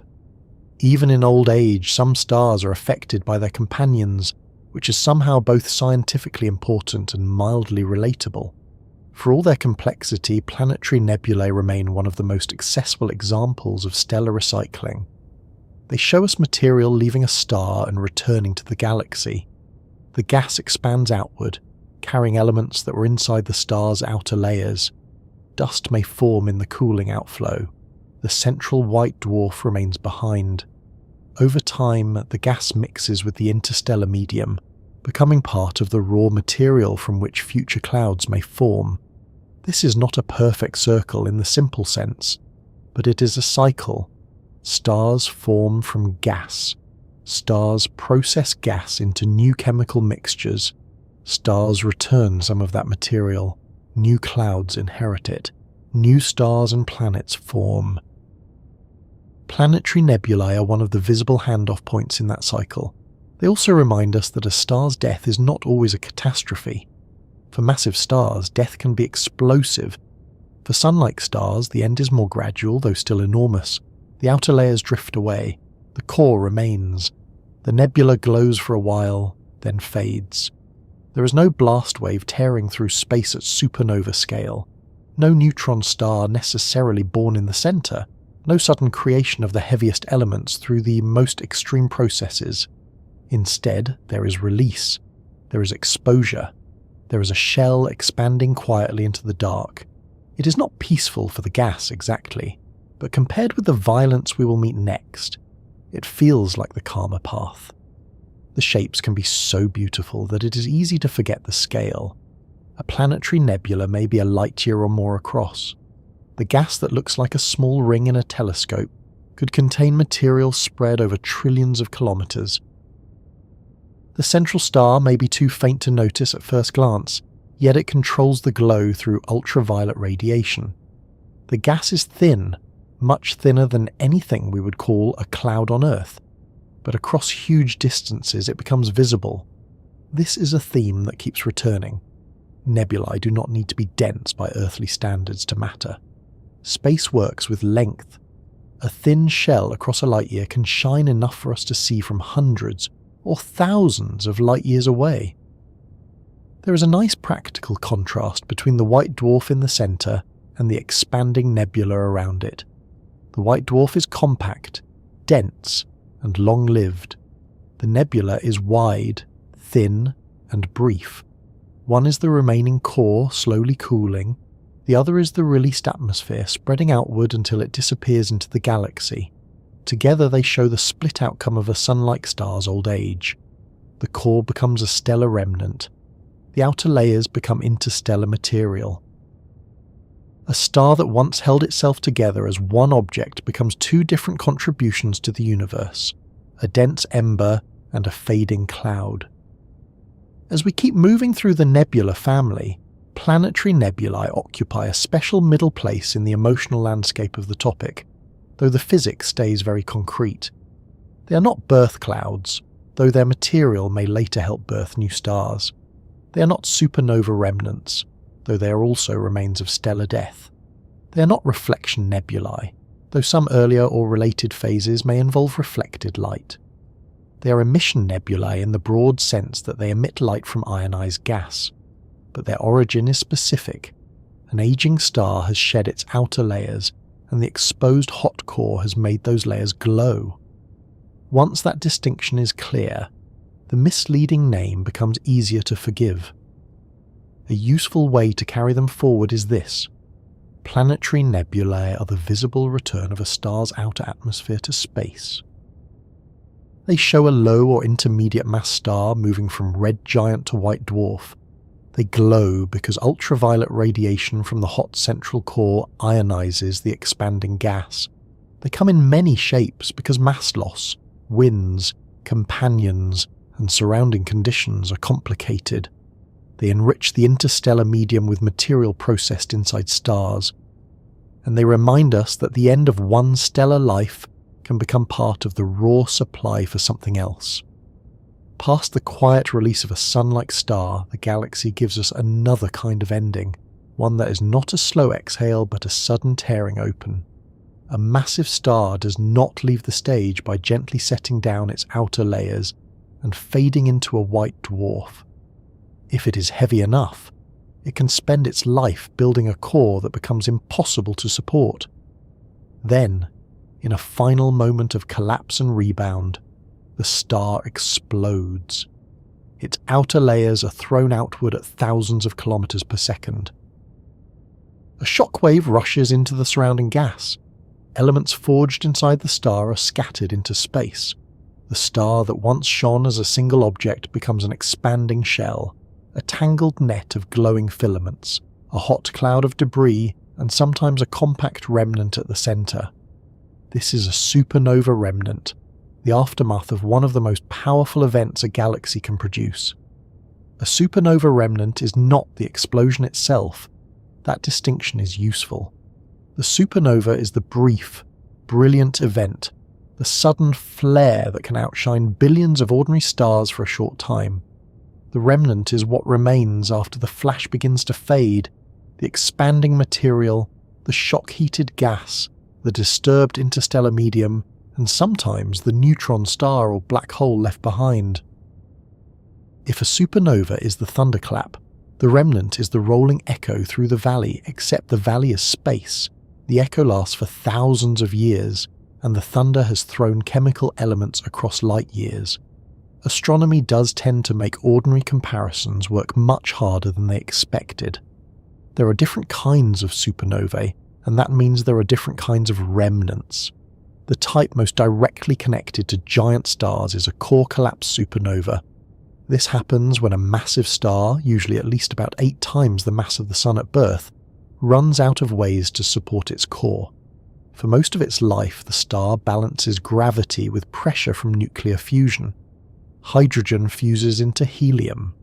Later, in the cores of massive stars, heavier elements can form in stages: carbon, oxygen, neon, magnesium, silicon, and eventually iron. The star develops layers like an onion, though not the kind you would want in soup. Each layer has different fusion reactions or chemical compositions. The problem is iron. Fusing iron into heavier elements does not release energy in the way earlier fusion stages do. Once a large iron core forms, the star has reached the end of its useful fuel supply. Gravity then wins very quickly. The core collapses inward in a fraction of a second. Protons and electrons are squeezed together, forming neutrons and releasing a flood of neutrinos. The inner core becomes incredibly dense, and the collapse halts sharply, creating a shock wave that moves outward. The detailed physics of how that shock becomes a successful explosion is complex and still an active area of research, involving neutrinos, turbulence, rotation, magnetic fields, and the structure of the star before collapse. But the broad result is clear. The outer layers are blasted into space. The core becomes a neutron star, or, if the original star was massive enough and the collapse severe enough, a black hole. The remnant expands into the gas around it, carrying the star's processed material back into the galaxy. The Crab Nebula, also known as Messier 1 or M1, is one of the most famous supernova remnants. It lies in the constellation Taurus and is associated with a supernova observed in the year 1054. Historical records from Chinese astronomers and other observers describe a bright new star visible in the sky, bright enough to be seen in daylight for a time. Today, the Crab Nebula is a glowing, expanding cloud with a pulsar at its centre. That pulsar is a rapidly rotating neutron star, the collapsed core of the exploded star. It spins about 30 times per second and sends out beams of radiation like a cosmic lighthouse. The surrounding nebula is powered partly by energy from this pulsar, creating a structure known as a pulsar wind nebula. So the Crab is not only a shell of debris, it is also a place where a compact stellar remnant continues feeding energy into the cloud around it. That central pulsar is a remarkable object. A neutron star can contain more mass than the Sun compressed into a sphere only about the size of a city. A teaspoon of a neutron star material, if you could somehow scoop one out, which is not recommended and would ruin the spoon, would weigh billions of tons on Earth. The pulsar's magnetic field and rapid spin accelerate particles, producing radiation across the electromagnetic spectrum. This energy fills the Crab Nebula with high-energy particles and makes it shine in radio, visible light, X-rays and gamma rays.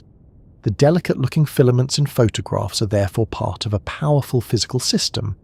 The remnant looks like a tangled cloud, but inside it is one of the most extreme objects in the universe spinning with astonishing regularity. Another beautiful example is the Veil Nebula, part of the Cygnus Loop, a large supernova remnant in the constellation Cygnus. The veil is the expanding debris of a star that exploded thousands of years ago. In images, it appears as long, thin filaments of glowing gas spread across a large area of sky. These filaments mark shock fronts where the blast wave is ploughing into surrounding interstellar gas. The gas is heated, compressed and ionized, producing emission from hydrogen, oxygen, sulfur and other elements.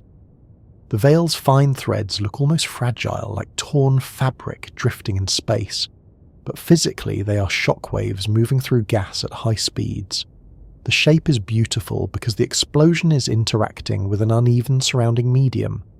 Denser regions glow more strongly. Thinner regions allow the shock to move differently. The remnant becomes a map of both the explosion and the space it expands into. Cassiopeia A, often shortened to Cass A, is another major supernova remnant in our galaxy. It is one of the youngest known remnants in the Milky Way, likely from a supernova that occurred in the late 17th century, though it may not have been widely recorded as a bright naked eye event. Cass A is a powerful source of radio emission and has been studied in great detail across many wavelengths. It shows knots of material rich in elements such as oxygen, silicon, sulfur, calcium and iron, all thrown outward by the explosion. At its centre is a compact object, probably a neutron star. Cass A is especially valuable because it allows astronomers to examine the debris of a relatively recent core collapse supernova and see how the star's inner layers were mixed and ejected. It is like studying a broken machine soon after it came apart, except the machine was a star and the pieces are moving through space at enormous speeds. Supernova remnants are not all from massive stars, though the giant star explosions are the most direct match for this part of our journey.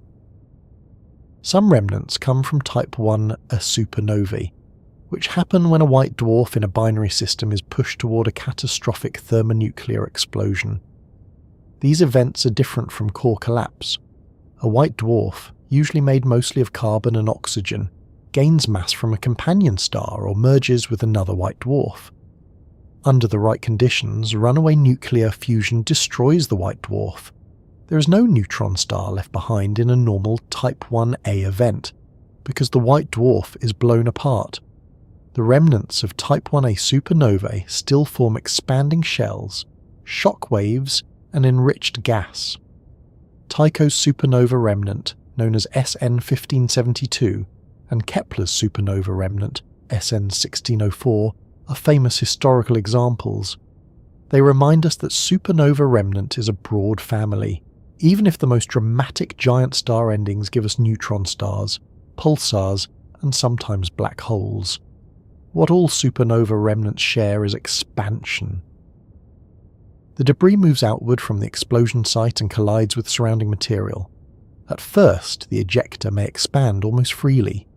Later, as it sweeps up more interstellar gas, the remnant enters a stage where the swept-up material becomes a major part of the structure. The shock wave heats gas to very high temperatures, sometimes millions of degrees, causing it to emit X-rays. Electrons spiraling in magnetic fields can produce radio emission through synchrotron radiation. Optical filaments glow where the shock encounters denser gas. Infrared light can come from dust heated by the shock. Each wavelength reveals a different part of the remnant's activity. A supernova remnant is not one simple shell. It is a multi-temperature, multi-wavelength expanding system.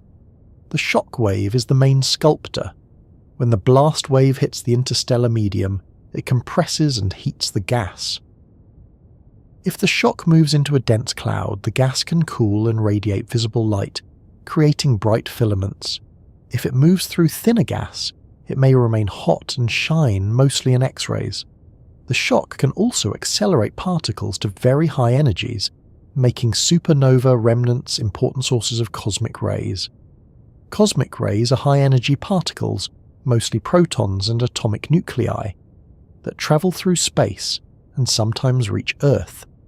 The exact origins of all cosmic rays are still studied, but supernova remnants are believed to be major contributors, especially for cosmic rays within our galaxy. So the death of a massive star does not only spread elements, it also energizes particles that can wander through the Milky Way for long periods. The chemical role of supernova remnants is hard to overstate. Massive stars produce many elements during their lives and in their explosions. Oxygen, neon, magnesium, silicon, sulfur, calcium, and iron can be made or dispersed through these events. Some of the heaviest elements may form in other extreme events, such as neutron star mergers, but supernovae remain crucial for enriching galaxies. The material blasted outward mixes with the interstellar medium over time. Later, it can become part of new molecular clouds, new stars, new planets, and eventually living things. This means a supernova remnant is not just wreckage, it is distribution. It is the galaxy receiving a new supply of processed material. The explosion is destructive locally but productive over cosmic time. It is a very dramatic recycling program, and probably not one any local council would approve without several forms. Our own bodies contain elements that were made inside stars and scattered by stellar deaths. Oxygen in water, calcium in bones, iron in blood, phosphorus in DNA, and many other elements have stellar histories. Not all came from the same kind of event, and the full chemical ancestry is complex, but supernovae are central to that story. When we look at a supernova remnant, we are seeing one of the processes that made chemically rich planets possible. The cloud may look distant and unrelated to us, but the kind of event that created it helped make worlds like Earth possible. This is not a vague inspirational idea, it is a physical chain of element formation and dispersal. Stars make elements, explosions spread them, clouds inherit them, planets form from them, life uses them. The remnant is one link in that chain. Supernova remnants can also affect future star formation. Their shock waves move through the interstellar medium, compressing gas in some places and heating or dispersing it in others. A shock wave passing near a molecular cloud may squeeze part of it, perhaps encouraging collapse, while also stripping material away. In some theories of the Sun's birth environment, a nearby supernova may have contributed short-lived radioactive isotopes to the cloud or disk that formed the solar system. Evidence from meteorites suggests the early solar system contained certain radioactive materials that may have come from a nearby stellar source. The exact story is debated and complicated, but the broader idea is reasonable. Stellar explosions can influence the next generation. A supernova remnant is not isolated from future stars. It can stir the gas from which future stars form. The expanding remnant goes through stages as it ages. In the earlier stage, the ejecta rush outward rapidly. Then comes a more developed phase where the remnant sweeps up enough surrounding material that the blast wave's behavior changes. This is often described by the Seedoff-Taylor phase, where the remnant expands in a way governed by the explosion energy and the density of the surrounding medium. Later, as the gas cools radiatively, the remnant becomes more shell-like and eventually fades into the interstellar medium. Over tens of thousands or hundreds of thousands of years, the distinct structure may disappear, leaving energy, motion, and enriched material mixed into the galaxy. The remnant is temporary, but its consequences last. S.N. 1987.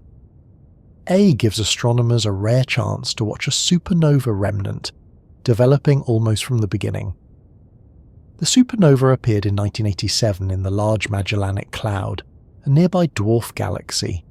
It was the closest observed supernova in centuries and became one of the most studied events in modern astronomy. Around the explosion site are rings of material lost by the star before it died. As the supernova debris has expanded, it has collided with those rings, causing brightening and changing structures over time. S.N. 1987. A shows that a supernova remnant is shaped not only by the explosion itself, but also by the material the star lost before exploding. The star prepared its surroundings before it died, and then the blast wave ran into that preparation. Even stellar death has a backstory.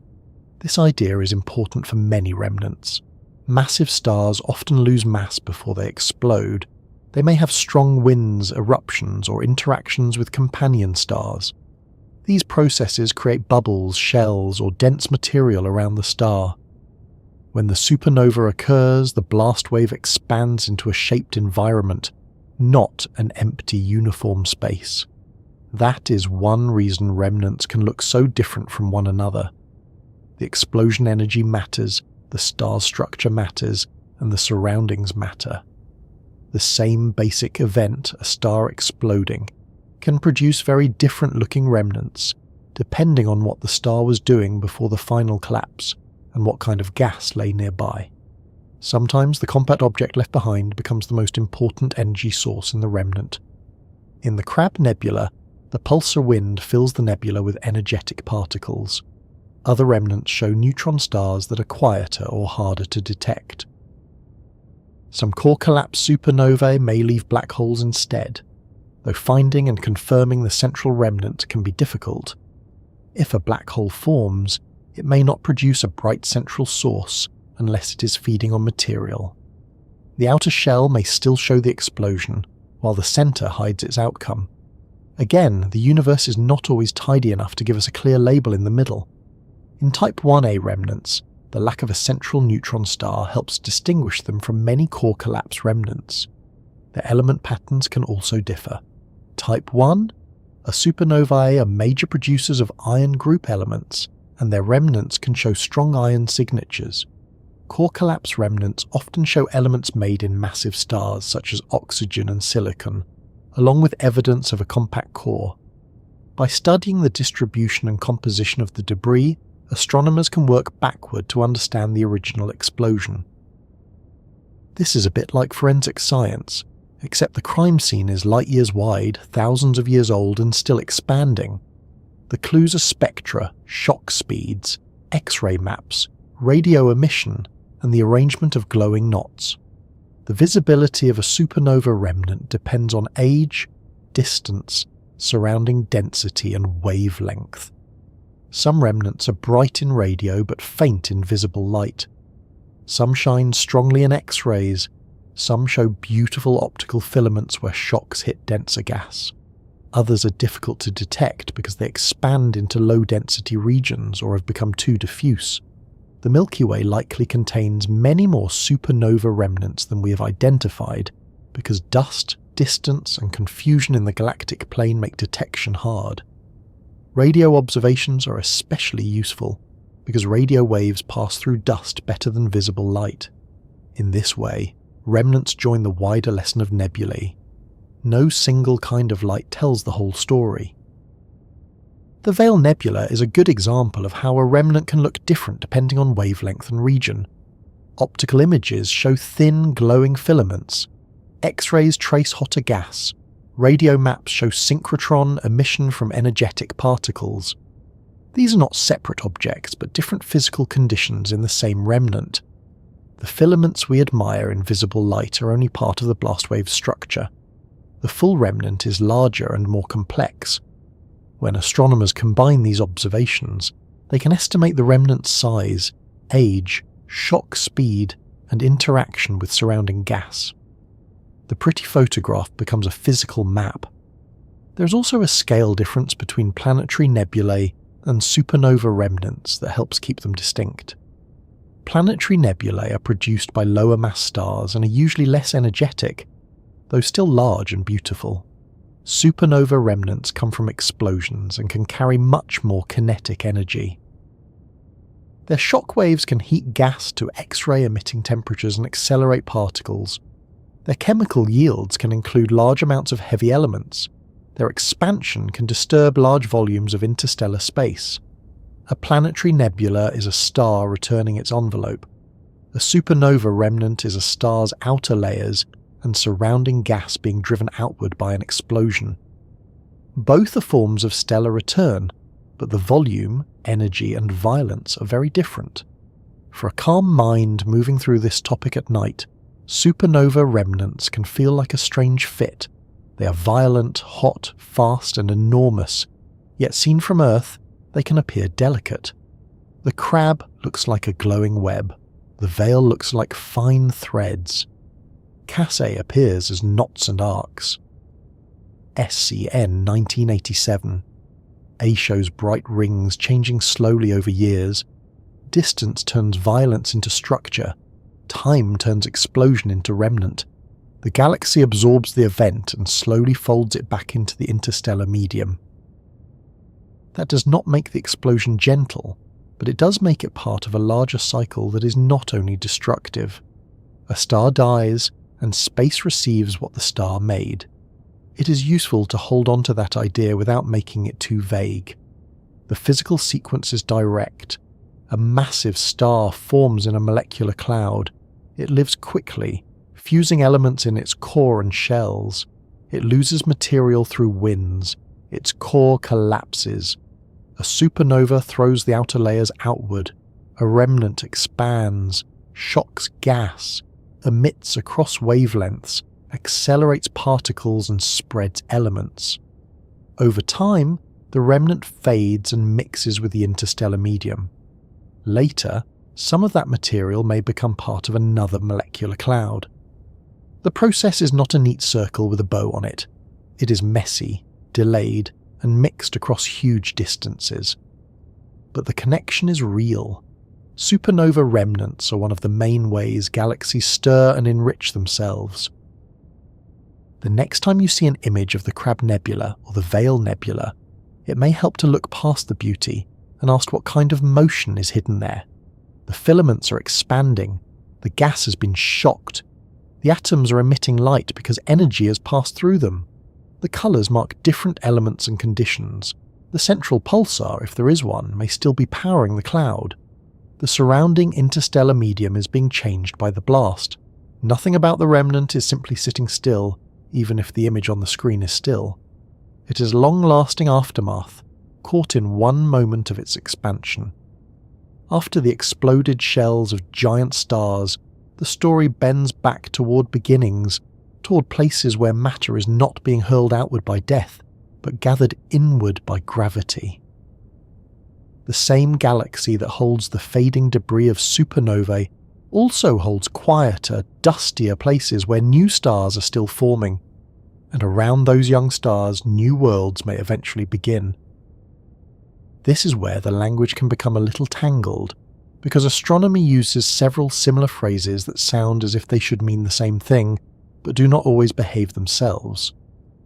A protostellar nebula is connected to a star still forming inside gas and dust. A protoplanetary disk is the flattened material around a young star where planets may form. A protoplanetary nebula, with a hyphen sometimes added as protoplanetary nebula, can also mean something completely different. A short stage in the life of an old star before it becomes a planetary nebula.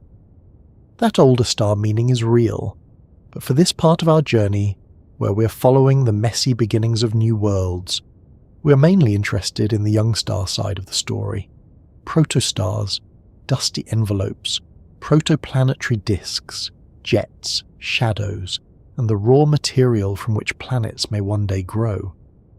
A new star begins inside a cold cloud, not as a bright point, but as a collapsing region of gas and dust. Somewhere within a molecular cloud, a dense core becomes heavy enough that gravity starts pulling it inward. The gas does not fall perfectly straight to the centre. It has motions of its own. It may be rotating slightly. It may be turbulent. It may be threaded by magnetic fields. As the material collapses, the centre grows denser and hotter, and a protostar forms.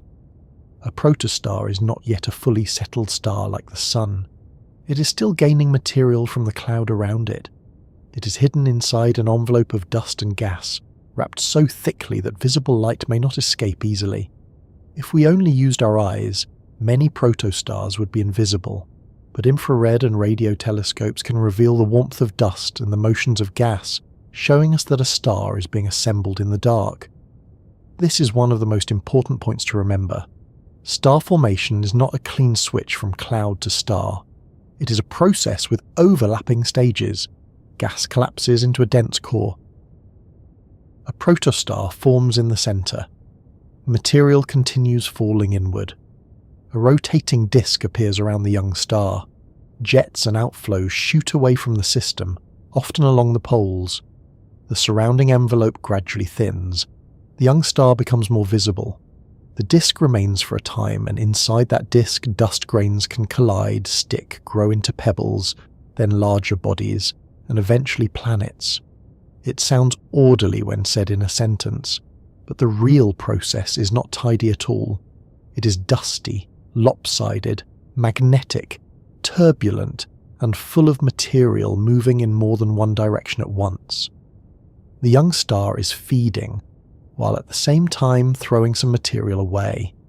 It is cosmic breakfast with a shocking amount of spillage. The disk forms because the collapsing material has angular momentum. Even a slow rotation matters as the cloud contracts.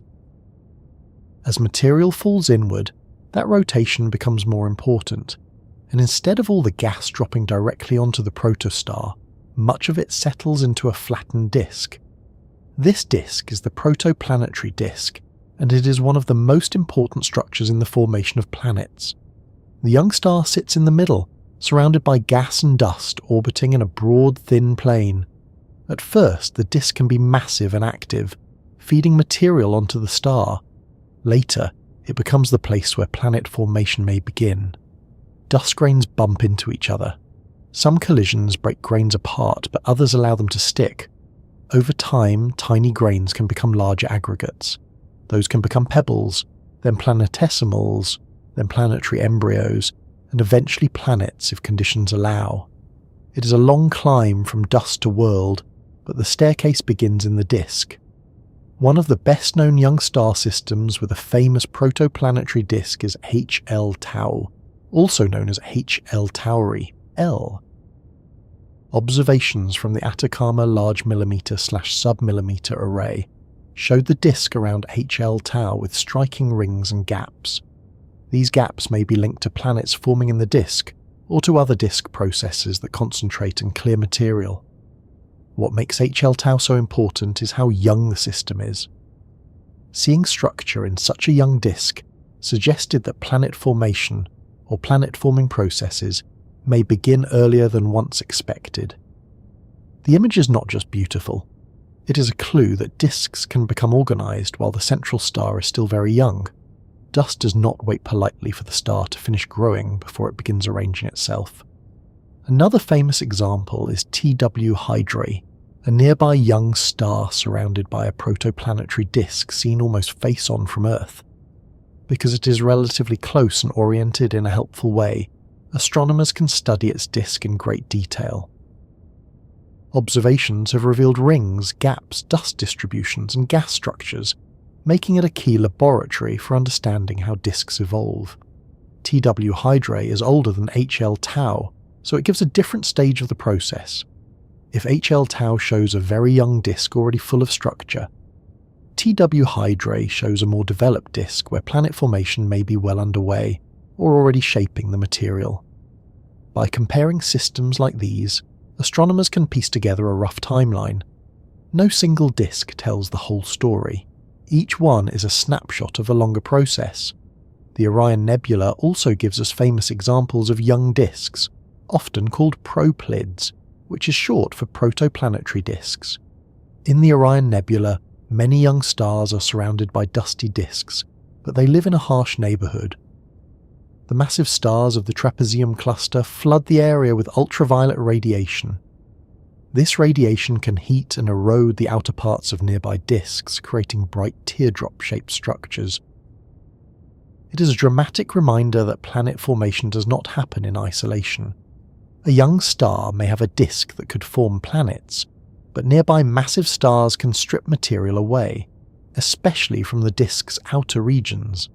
The environment matters. A disk in a quiet region may evolve differently from a disk sitting under the glare of massive stellar neighbours. Even baby solar systems can have difficult neighbours. Protostellar nebulae often reveal themselves through jets and outflows. As material falls through this disk onto the young star, some of it is launched outward along magnetic field lines, forming narrow jets. These jets can travel at high speeds and collide with surrounding gas, creating glowing shock regions known as Herbig-Haro objects. HH30 is a well-known example of a young system with a dark disk seen edge-on and jets extending outward. The disk blocks light from the central star, while scattered light appears above and below it, creating a distinctive shape. HH objects are valuable because they show that young stars are not only gathering material but also ejecting it. This may seem wasteful, but it helps the system shed angular momentum, allowing more material to fall inward. The young star feeds by throwing some of its food away, which is not ideal table manners, but very effective astrophysics. HH212 is another famous protostellar jet system, located in Orion. It shows a remarkably narrow symmetric jet from a very young protostar, along with evidence of a disk near the central source. Systems like HH212 help astronomers study how jets are launched and how they interact with the surrounding cloud. The jet is not a decorative feature. It is part of the star formation process.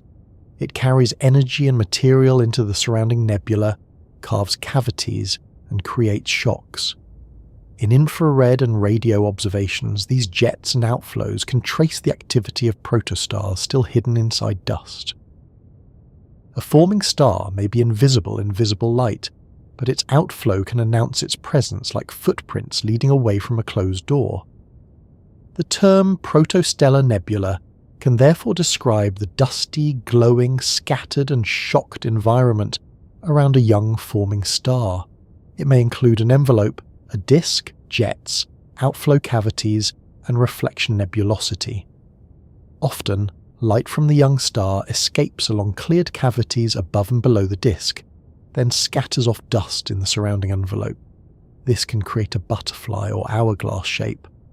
The central star remains partly hidden, while the surrounding dust reveals the geometry of the system. Some young stellar objects look like little cosmic lanterns wrapped in smoke, with beams of light escaping through holes. Again, the comparison is not literal, but it helps. The light is real, the dust is real, the hidden geometry is being traced by where the light can get out. Another famous object connected to this young star environment is NGC1333, a reflection nebula and star-forming region in the Perseus molecular cloud.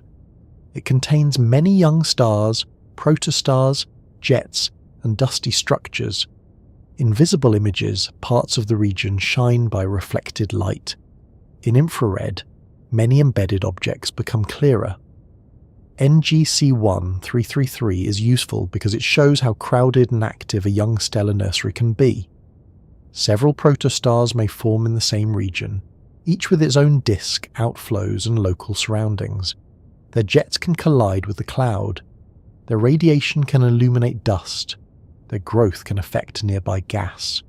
It is not one star forming neatly in a private room. It is more like a shared workshop where everyone is using the loud tools at once. The chemistry inside protoplanetary disks is also crucial. A disk is not made of plain dust and gas in the simplest sense. It contains molecules, ices, minerals, carbon compounds, silicate grains, and other ingredients. The temperature changes with distance from the star. Close in, it's hot enough for some materials to vaporize. Farther out, water and other volatiles can freeze onto grains. This creates snow lines, regions where certain compounds transition between gas and solid ice. The water snowline, for example, can affect where icy bodies form and how solid material accumulates. Farther out, carbon monoxide and other molecules can freeze under colder conditions. These chemical boundaries influence the growth of planets, the composition of comets, and the delivery of water and organics to young worlds. A protoplanetary disk is not only a flat cloud, it is a chemical landscape. Dust grain growth is one of the first steps toward planets, and it is surprisingly difficult. Tiny grains can stick because of electrostatic forces or icy coatings, but as particles grow larger, collisions can become more destructive. Some grains bounce, some fragment, Some drift inward toward the star because gas pressure and orbital motion create drag. Planet formation has to overcome these barriers. One way may be through local concentrations of pebbles, where particles gather in pressure traps or turbulent structures, allowing gravity to take over more efficiently. Another route involves streaming instabilities, where interactions between dust and gas cause solids to clump together. These are technical ideas, but the basic problem is easy to appreciate. Making a planet out of dust is not as simple as rolling a snowball down a hill.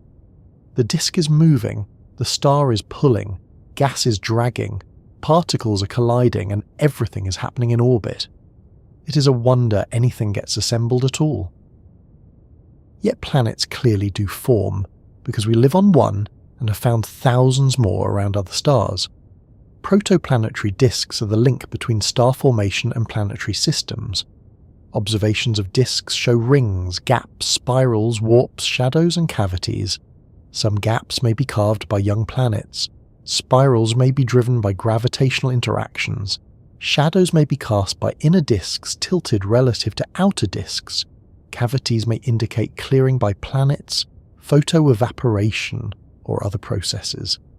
Every structure is a clue, though not always a simple one. A gap in a disk does not automatically prove a planet is there, but it invites the question.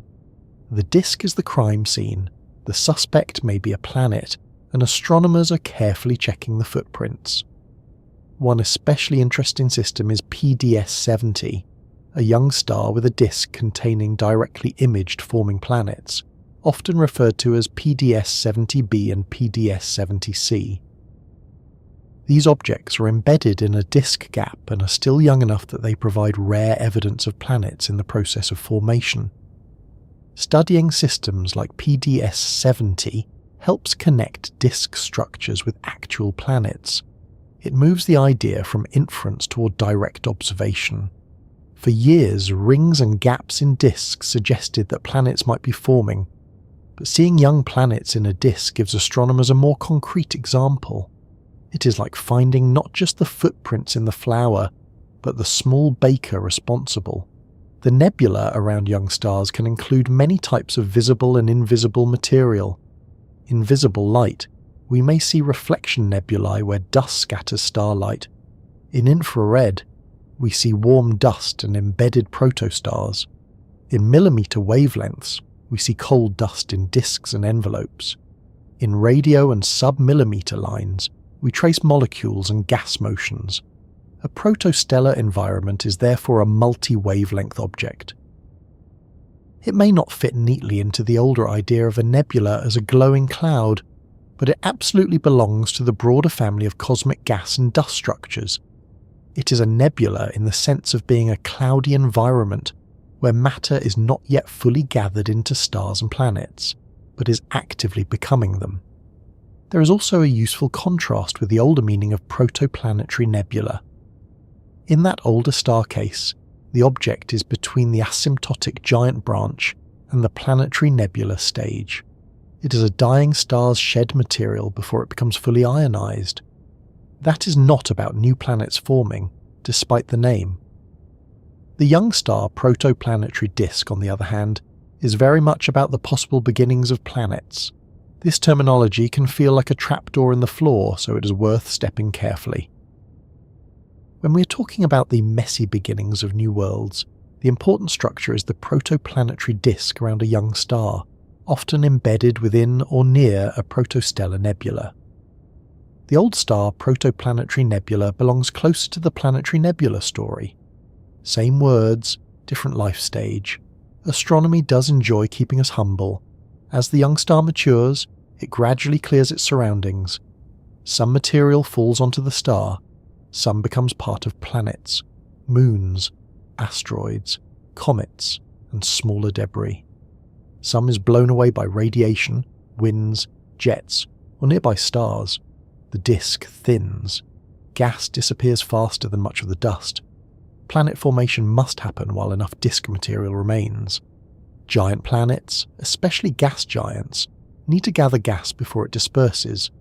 Rocky planets can continue assembling through collisions after much of the gas is gone. the system becomes less like a nebula and more like a planetary system. The dusty beginning fades into a more organised architecture, though organised is a generous word when planets can migrate, collide, scatter, and rearrange each other over millions of years. Even after the nebula stage, the universe keeps a certain amount of clutter. The solar system likely began in this way. A region of a molecular cloud collapsed, forming the young sun at the centre and a disk around it. Dust and gas in that disk evolved into the planets, moons, asteroids, comets, and smaller bodies. The details are still studied through meteorites, planetary compositions, disk observations around other stars, and simulations. The early solar nebula was not identical to every disk we see today, but by studying many young systems, we learn what kinds of processes were likely involved. Our own world began in a dusty disk around a young star. The rocks under your feet, the water in the oceans, and the air moving gently in your room all trace back to material that once orbited the young sun in a disk of gas and dust. That is not abstract. It is the history of matter becoming a place. Protostellar and protoplanetary environments therefore sit at a special point in the nebula family. Molecular clouds provide the cold raw material. Dark nebulae reveal dense, dusty regions by hiding background light. Reflection. Nebulae show dust scattering starlight. H2 regions show hot young stars ionizing gas around them. Protostellar nebulae show the immediate surroundings of stars still forming, with envelopes, jets, disks, and outflow cavities. Protoplanetary disks show the material that may become worlds. These are not separate stories so much as neighbouring pages in the same process. Matter flows from cloud to core, from core to star, from disk to planet, from leftover debris to new structures. The beginning of a planet is not a single moment. It is a sequence of many small physical steps, each one shaped by gravity, chemistry, motion, and light. So the messy beginnings of new worlds are messy for good reasons. Gravity gathers material, but rotation flattens it. Gas feeds the star, but jets throw some of it away. Dust sticks, breaks, drifts, and clumps. Radiation heats and clears the disk. Nearby stars may erode it. Planets may carve gaps while still growing. The disk may cast shadows on surrounding dust. Outflows may shock nearby gas into glowing knots. To the eye, the result can look like a small nebula, a dark disk, a pair of jets, or a faint reflection cloud. To the physicist, it is a system transferring mass and angular momentum while building the ingredients of future planets. To a tired listener, it may be enough to imagine a young star slowly clearing its dusty cradle, while tiny grains orbit nearby, beginning the long, uncertain process of becoming worlds. And as those worlds begin, the larger pattern of nebulae comes into view. A protostellar cloud is not isolated from the rest of the nebula family. The dust in its disk may have come from older stars. The gas in its cloud may have been compressed by earlier feedback. The elements inside it may have been spread by planetary nebulae and supernova remnants. The young star may later ionize gas, illuminate dust, or eventually shed material of its own. Every stage reaches backward and forward. The newborn system carries the history of older stars, and one day it may contribute material to future clouds. Once all of these clouds are placed side by side, the nebula family stops feeling like a confusing list of names and starts to look like a working system. Each type has its own appearance, its own cause, and its own place in the life of a galaxy. Some are cold and dark, some are bright and ionized. Some borrow light from nearby stars, some are built from material thrown off by dying stars. Some are the torn remains of explosions, some are small dusty structures around newborn stars where planets may begin. At first, those categories can seem separate, as if the universe has arranged its clouds into tidy drawers. But the real galaxy is not made of tidy drawers. It is made of gas and dust moving through time, changing state, being heated, cooled, compressed, scattered, ionized, exploded, and gathered again. The names help us understand what we're seeing, but the deeper story is the movement of matter from one form to another. A molecular cloud may be a good place to begin because it holds the raw supply. It is cold, dense by interstellar standards, and rich in molecules, especially molecular hydrogen. It may look dark in visible light because dust blocks background stars, yet in radio and infrared wavelengths it reveals gas, embedded protostars, dense cores, and chemical structure. This is where gravity can start doing the patient work of star formation. The cloud does not have to glow brightly to be important. In fact, its darkness is often part of what makes it useful. Dust shields the interior, gas cools, molecules survive, dense clumps form. The cloud becomes a protected place where new stars can begin out of sight. A dark nebula is often the visible face of this hidden material. We see it as a shadow because it sits in front of something brighter. The coal sack, Barnard 68, the Horsehead, and the dark lanes of the Milky Way all show that darkness can be matter. They are not empty gaps where the galaxy forgot to place stars. They are dusty regions blocking light from behind.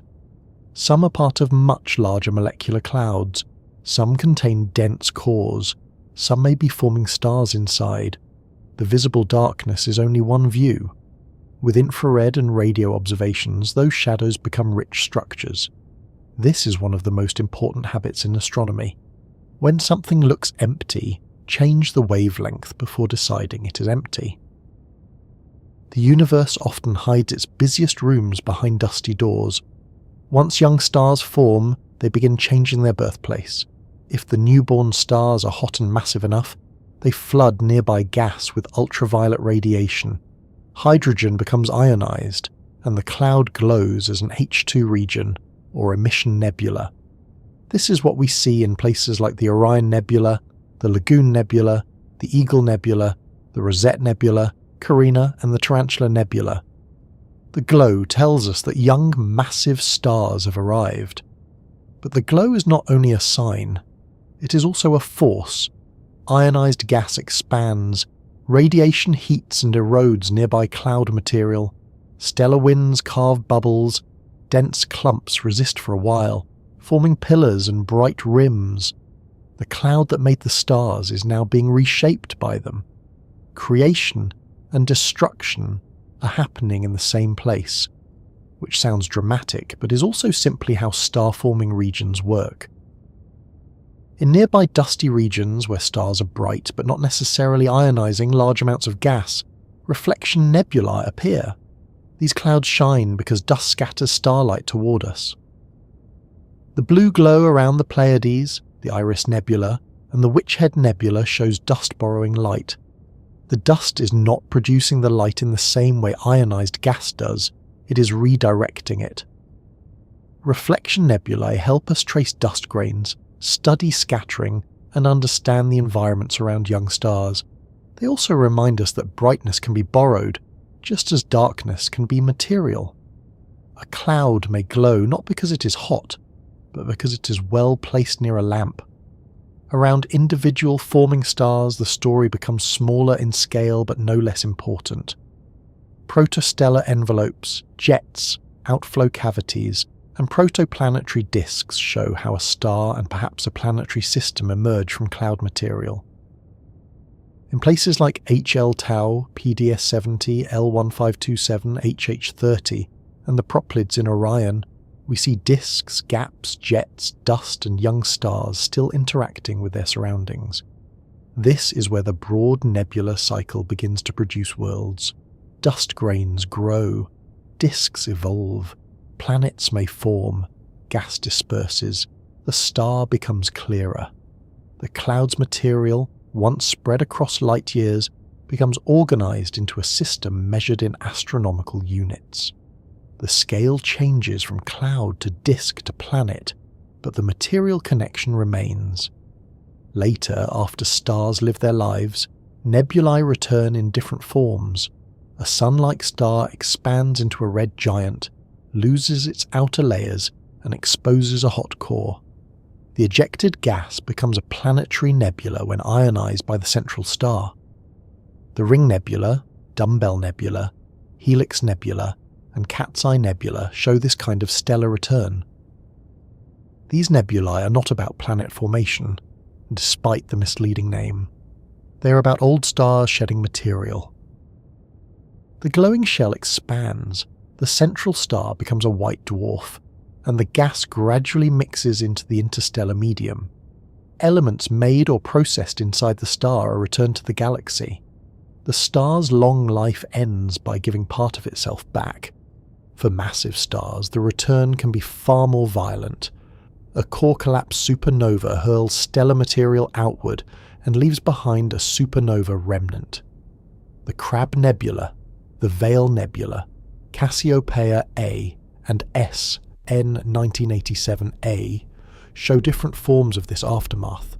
Shockwaves heat gas, accelerate particles, and spread heavy elements. A neutron star or black hole may remain at the centre. The remnant expands for thousands of years, then fades and mixes with surrounding gas. This is one of the main ways galaxies are enriched with elements needed for rocky planets and life. The event is destructive, but the long-term result is chemical renewal. A giant star dies, and its material becomes part of the galaxy's future. When we link these stages together, a nebula is no longer just a cloud. It is a moment in a cycle. Cold gas becomes molecular. Dust hides it. Gravity collapses parts of it. Protostars form. Disks appear. Young stars light and erode the cloud. Some stars live quietly for billions of years. Some die gently and make planetary nebulae. Others explode and produce supernova remnants. Their material returns to interstellar space. Over time, that material cools, mixes, and may gather into new clouds. The process is not a perfect circle, and it does not happen at one speed or in one place. It is more like a long recycling network spread through a galaxy, with material moving through many routes before becoming something new. This helps explain why nebulae look so different. Their appearances are not random decorations. A red emission nebula glows because gas is ionized. A blue reflection nebula appears because dust scatters starlight. A dark nebula blocks background light. A molecular cloud hides cold gas and molecules. A protoplanetary disk organizes dust and gas around a young star. A planetary nebula is an expanding shell from an aging star. A supernova remnant is shock-heated debris from an explosion. Each look has a reason. Once you know the cause, the image becomes more than beautiful. It becomes readable. The universe is not simply showing colours and shapes, it is showing conditions. It also helps explain why the same object can belong to more than one category. The Orion region is a bright emission nebula, an H2 region, a reflection environment in places, and part of a much larger molecular cloud complex. The Horsehead is a dark nebula silhouetted against glowing emission. The Trifid Nebula combines emission, reflection, and dark dust lanes in one object.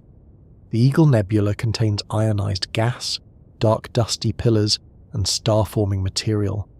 Categories are tools, not prison cells. The galaxy blends processes together because gas and dust do not pause at the edge of our definitions. They respond to local physics. Radiation here, dust there, gravity in this core, a shockwave over there. The result is layered. Another useful way to connect the family is through energy. Molecular clouds are cold and mostly hidden, with gravity waiting for the right conditions. Emission nebulae and H2 regions are energized by ultraviolet radiation from young massive stars. Reflection. Nebulae depend on starlight interacting with dust. Planetary nebulae are lit by hot exposed stellar cores. Supernova remnants are powered by explosion energy, shocks, and sometimes compact remnants like pulsars. Different energy sources produce different kinds of glow. If you ask what is lighting the nebula, you're already halfway to understanding what type it is. The light source is a clue to the object's history.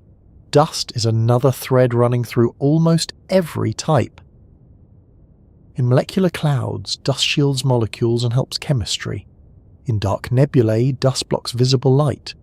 In reflection nebulae, dust scatters starlight. Around young stars, dust forms disks and helps build planets.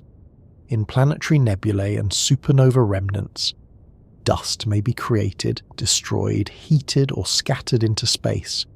It is a small part of the mass, but a huge part of the story. Dust changes how light travels. It helps gas cool. It provides surfaces for molecules to form. It becomes the solid starting material for planets. The dust grain may be tiny, but it is one of the universe's most useful pieces of equipment. Gas carries the larger mass. Hydrogen dominates many clouds, but heavier elements make the story richer. Oxygen, carbon, nitrogen, sulfur, silicon, iron, and many others appear in nebula spectra or dust grains.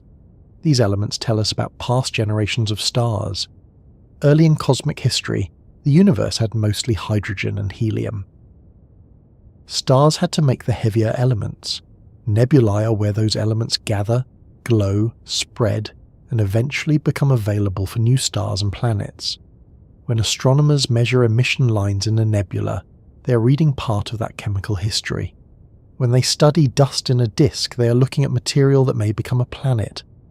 When they observe a supernova remnant, they are watching enrichment in action. This is why nebulae matter beyond their beauty. They are central to the way galaxies evolve. A galaxy without gas and dust would not form many new stars. A galaxy without stellar feedback would behave differently, perhaps forming stars too quickly, or failing to distribute energy and elements. Nebulae show the interaction between stars and the interstellar medium. Stars form from clouds, then change clouds, then return material to clouds. That exchange helps regulate the pace of star formation and the chemical growth of galaxies. Nebulae are not side effects. They are part of the engine. The Milky Way is full of these processes right now. In Orion, stars are forming. In Taurus and Perseus, low-mass stars and disks are developing. In the galactic centre, massive molecular clouds hold dense gas. In Cygnus, old supernova debris stretches across the sky. In Lyra and Aquarius, planetary nebulae show aging stars returning material. Across the disk, dark lanes mark dust. H2 regions mark young, massive stars, and infrared light reveals what visible light cannot. We live inside this system, not outside it. The night sky is not a display placed far away. It is the local view of a galaxy that is still working. There is a quiet comfort in that, even though many of the processes are violent or enormous. Nebulae show that change is normal in the universe. Gas does not stay gas forever. Stars do not stay hidden forever. Stars do not live forever. Material does not vanish when one stage ends. It moves on, mixes, cools, heats, collapses, shines, and returns. The atoms in a planetary nebula may someday drift into a molecular cloud. The shock from a supernova may help stir gas that later forms stars. Dust in a dark nebula may become part of a disk. Dust in a disk may become part of a planet. The cloud is never just a cloud, it is part of a longer chain. For us, watching from a small rocky world, the chain has already done astonishing work. The solar system formed from cloud material enriched by earlier stars. Earth formed from dust and rock in the young sun's disk. The elements in our bodies came through cosmic processes before they became biology. Nebulae are part of that ancestry, not in a sentimental way that requires us to ignore the physics, but in a direct material way. The universe made clouds, clouds made stars, stars made elements, elements returned to clouds, clouds made new stars and planets. One planet made oceans, cells, forests, cities, telescopes, and tired people, listening to science at night. It is a long route from hydrogen gas to a bedtime video, but here we are. So when you next see a nebula image, you can ask a few simple questions. What is making it bright? Is the gas ionized by young stars? Is dust scattering light? Is dust blocking a background? Is the object a shell from an old star? Is it debris from an explosion? Is it a young disk or envelope where a star is still forming? Those questions turn the image into a story. The red glow, the blue haze, the black lane, the ring, the filament, the pillar, and the disk all become signs of real physical processes. You do not need to memorize every catalogue number to feel the structure of the family. You only need to notice what the cloud is doing with matter and light. And now, after drifting through glowing gas, scattered starlight, cold shadows, molecular nurseries, ionized hydrogen, gentle stellar shells, explosive remnants, and dusty beginnings of worlds, the Nebula family feels less like a set of separate rooms and more like one large house with many doors open. Some rooms are dark because something is beginning there. Some are bright because young stars have switched on. Some are full of old material returning. Some are messy with disks and jets. Some still echo with the shock of a star's final collapse. All of them belong to the same galaxy-wide exchange, where matter keeps finding new forms. If this journey through cosmic clouds has given your thoughts somewhere soft to rest, or simply made the night sky feel a little more alive, then I hope you carry that feeling with you the next time you look up. Somewhere above the horizon, whether hidden by city lights, clouds, rooftops, or the turning Earth, the Milky Way is still holding its dark lanes, its glowing regions, its cold clouds, and its old stellar remains. New stars are forming, old stars are fading, dust is drifting, gas is gathering, light is travelling, and here, in this small quiet moment, we get to understand a little of how it all fits together. Sleep well, fellow traveller, wherever you are listening from tonight, and may the clouds of the universe feel a little less distant as you drift gently onward.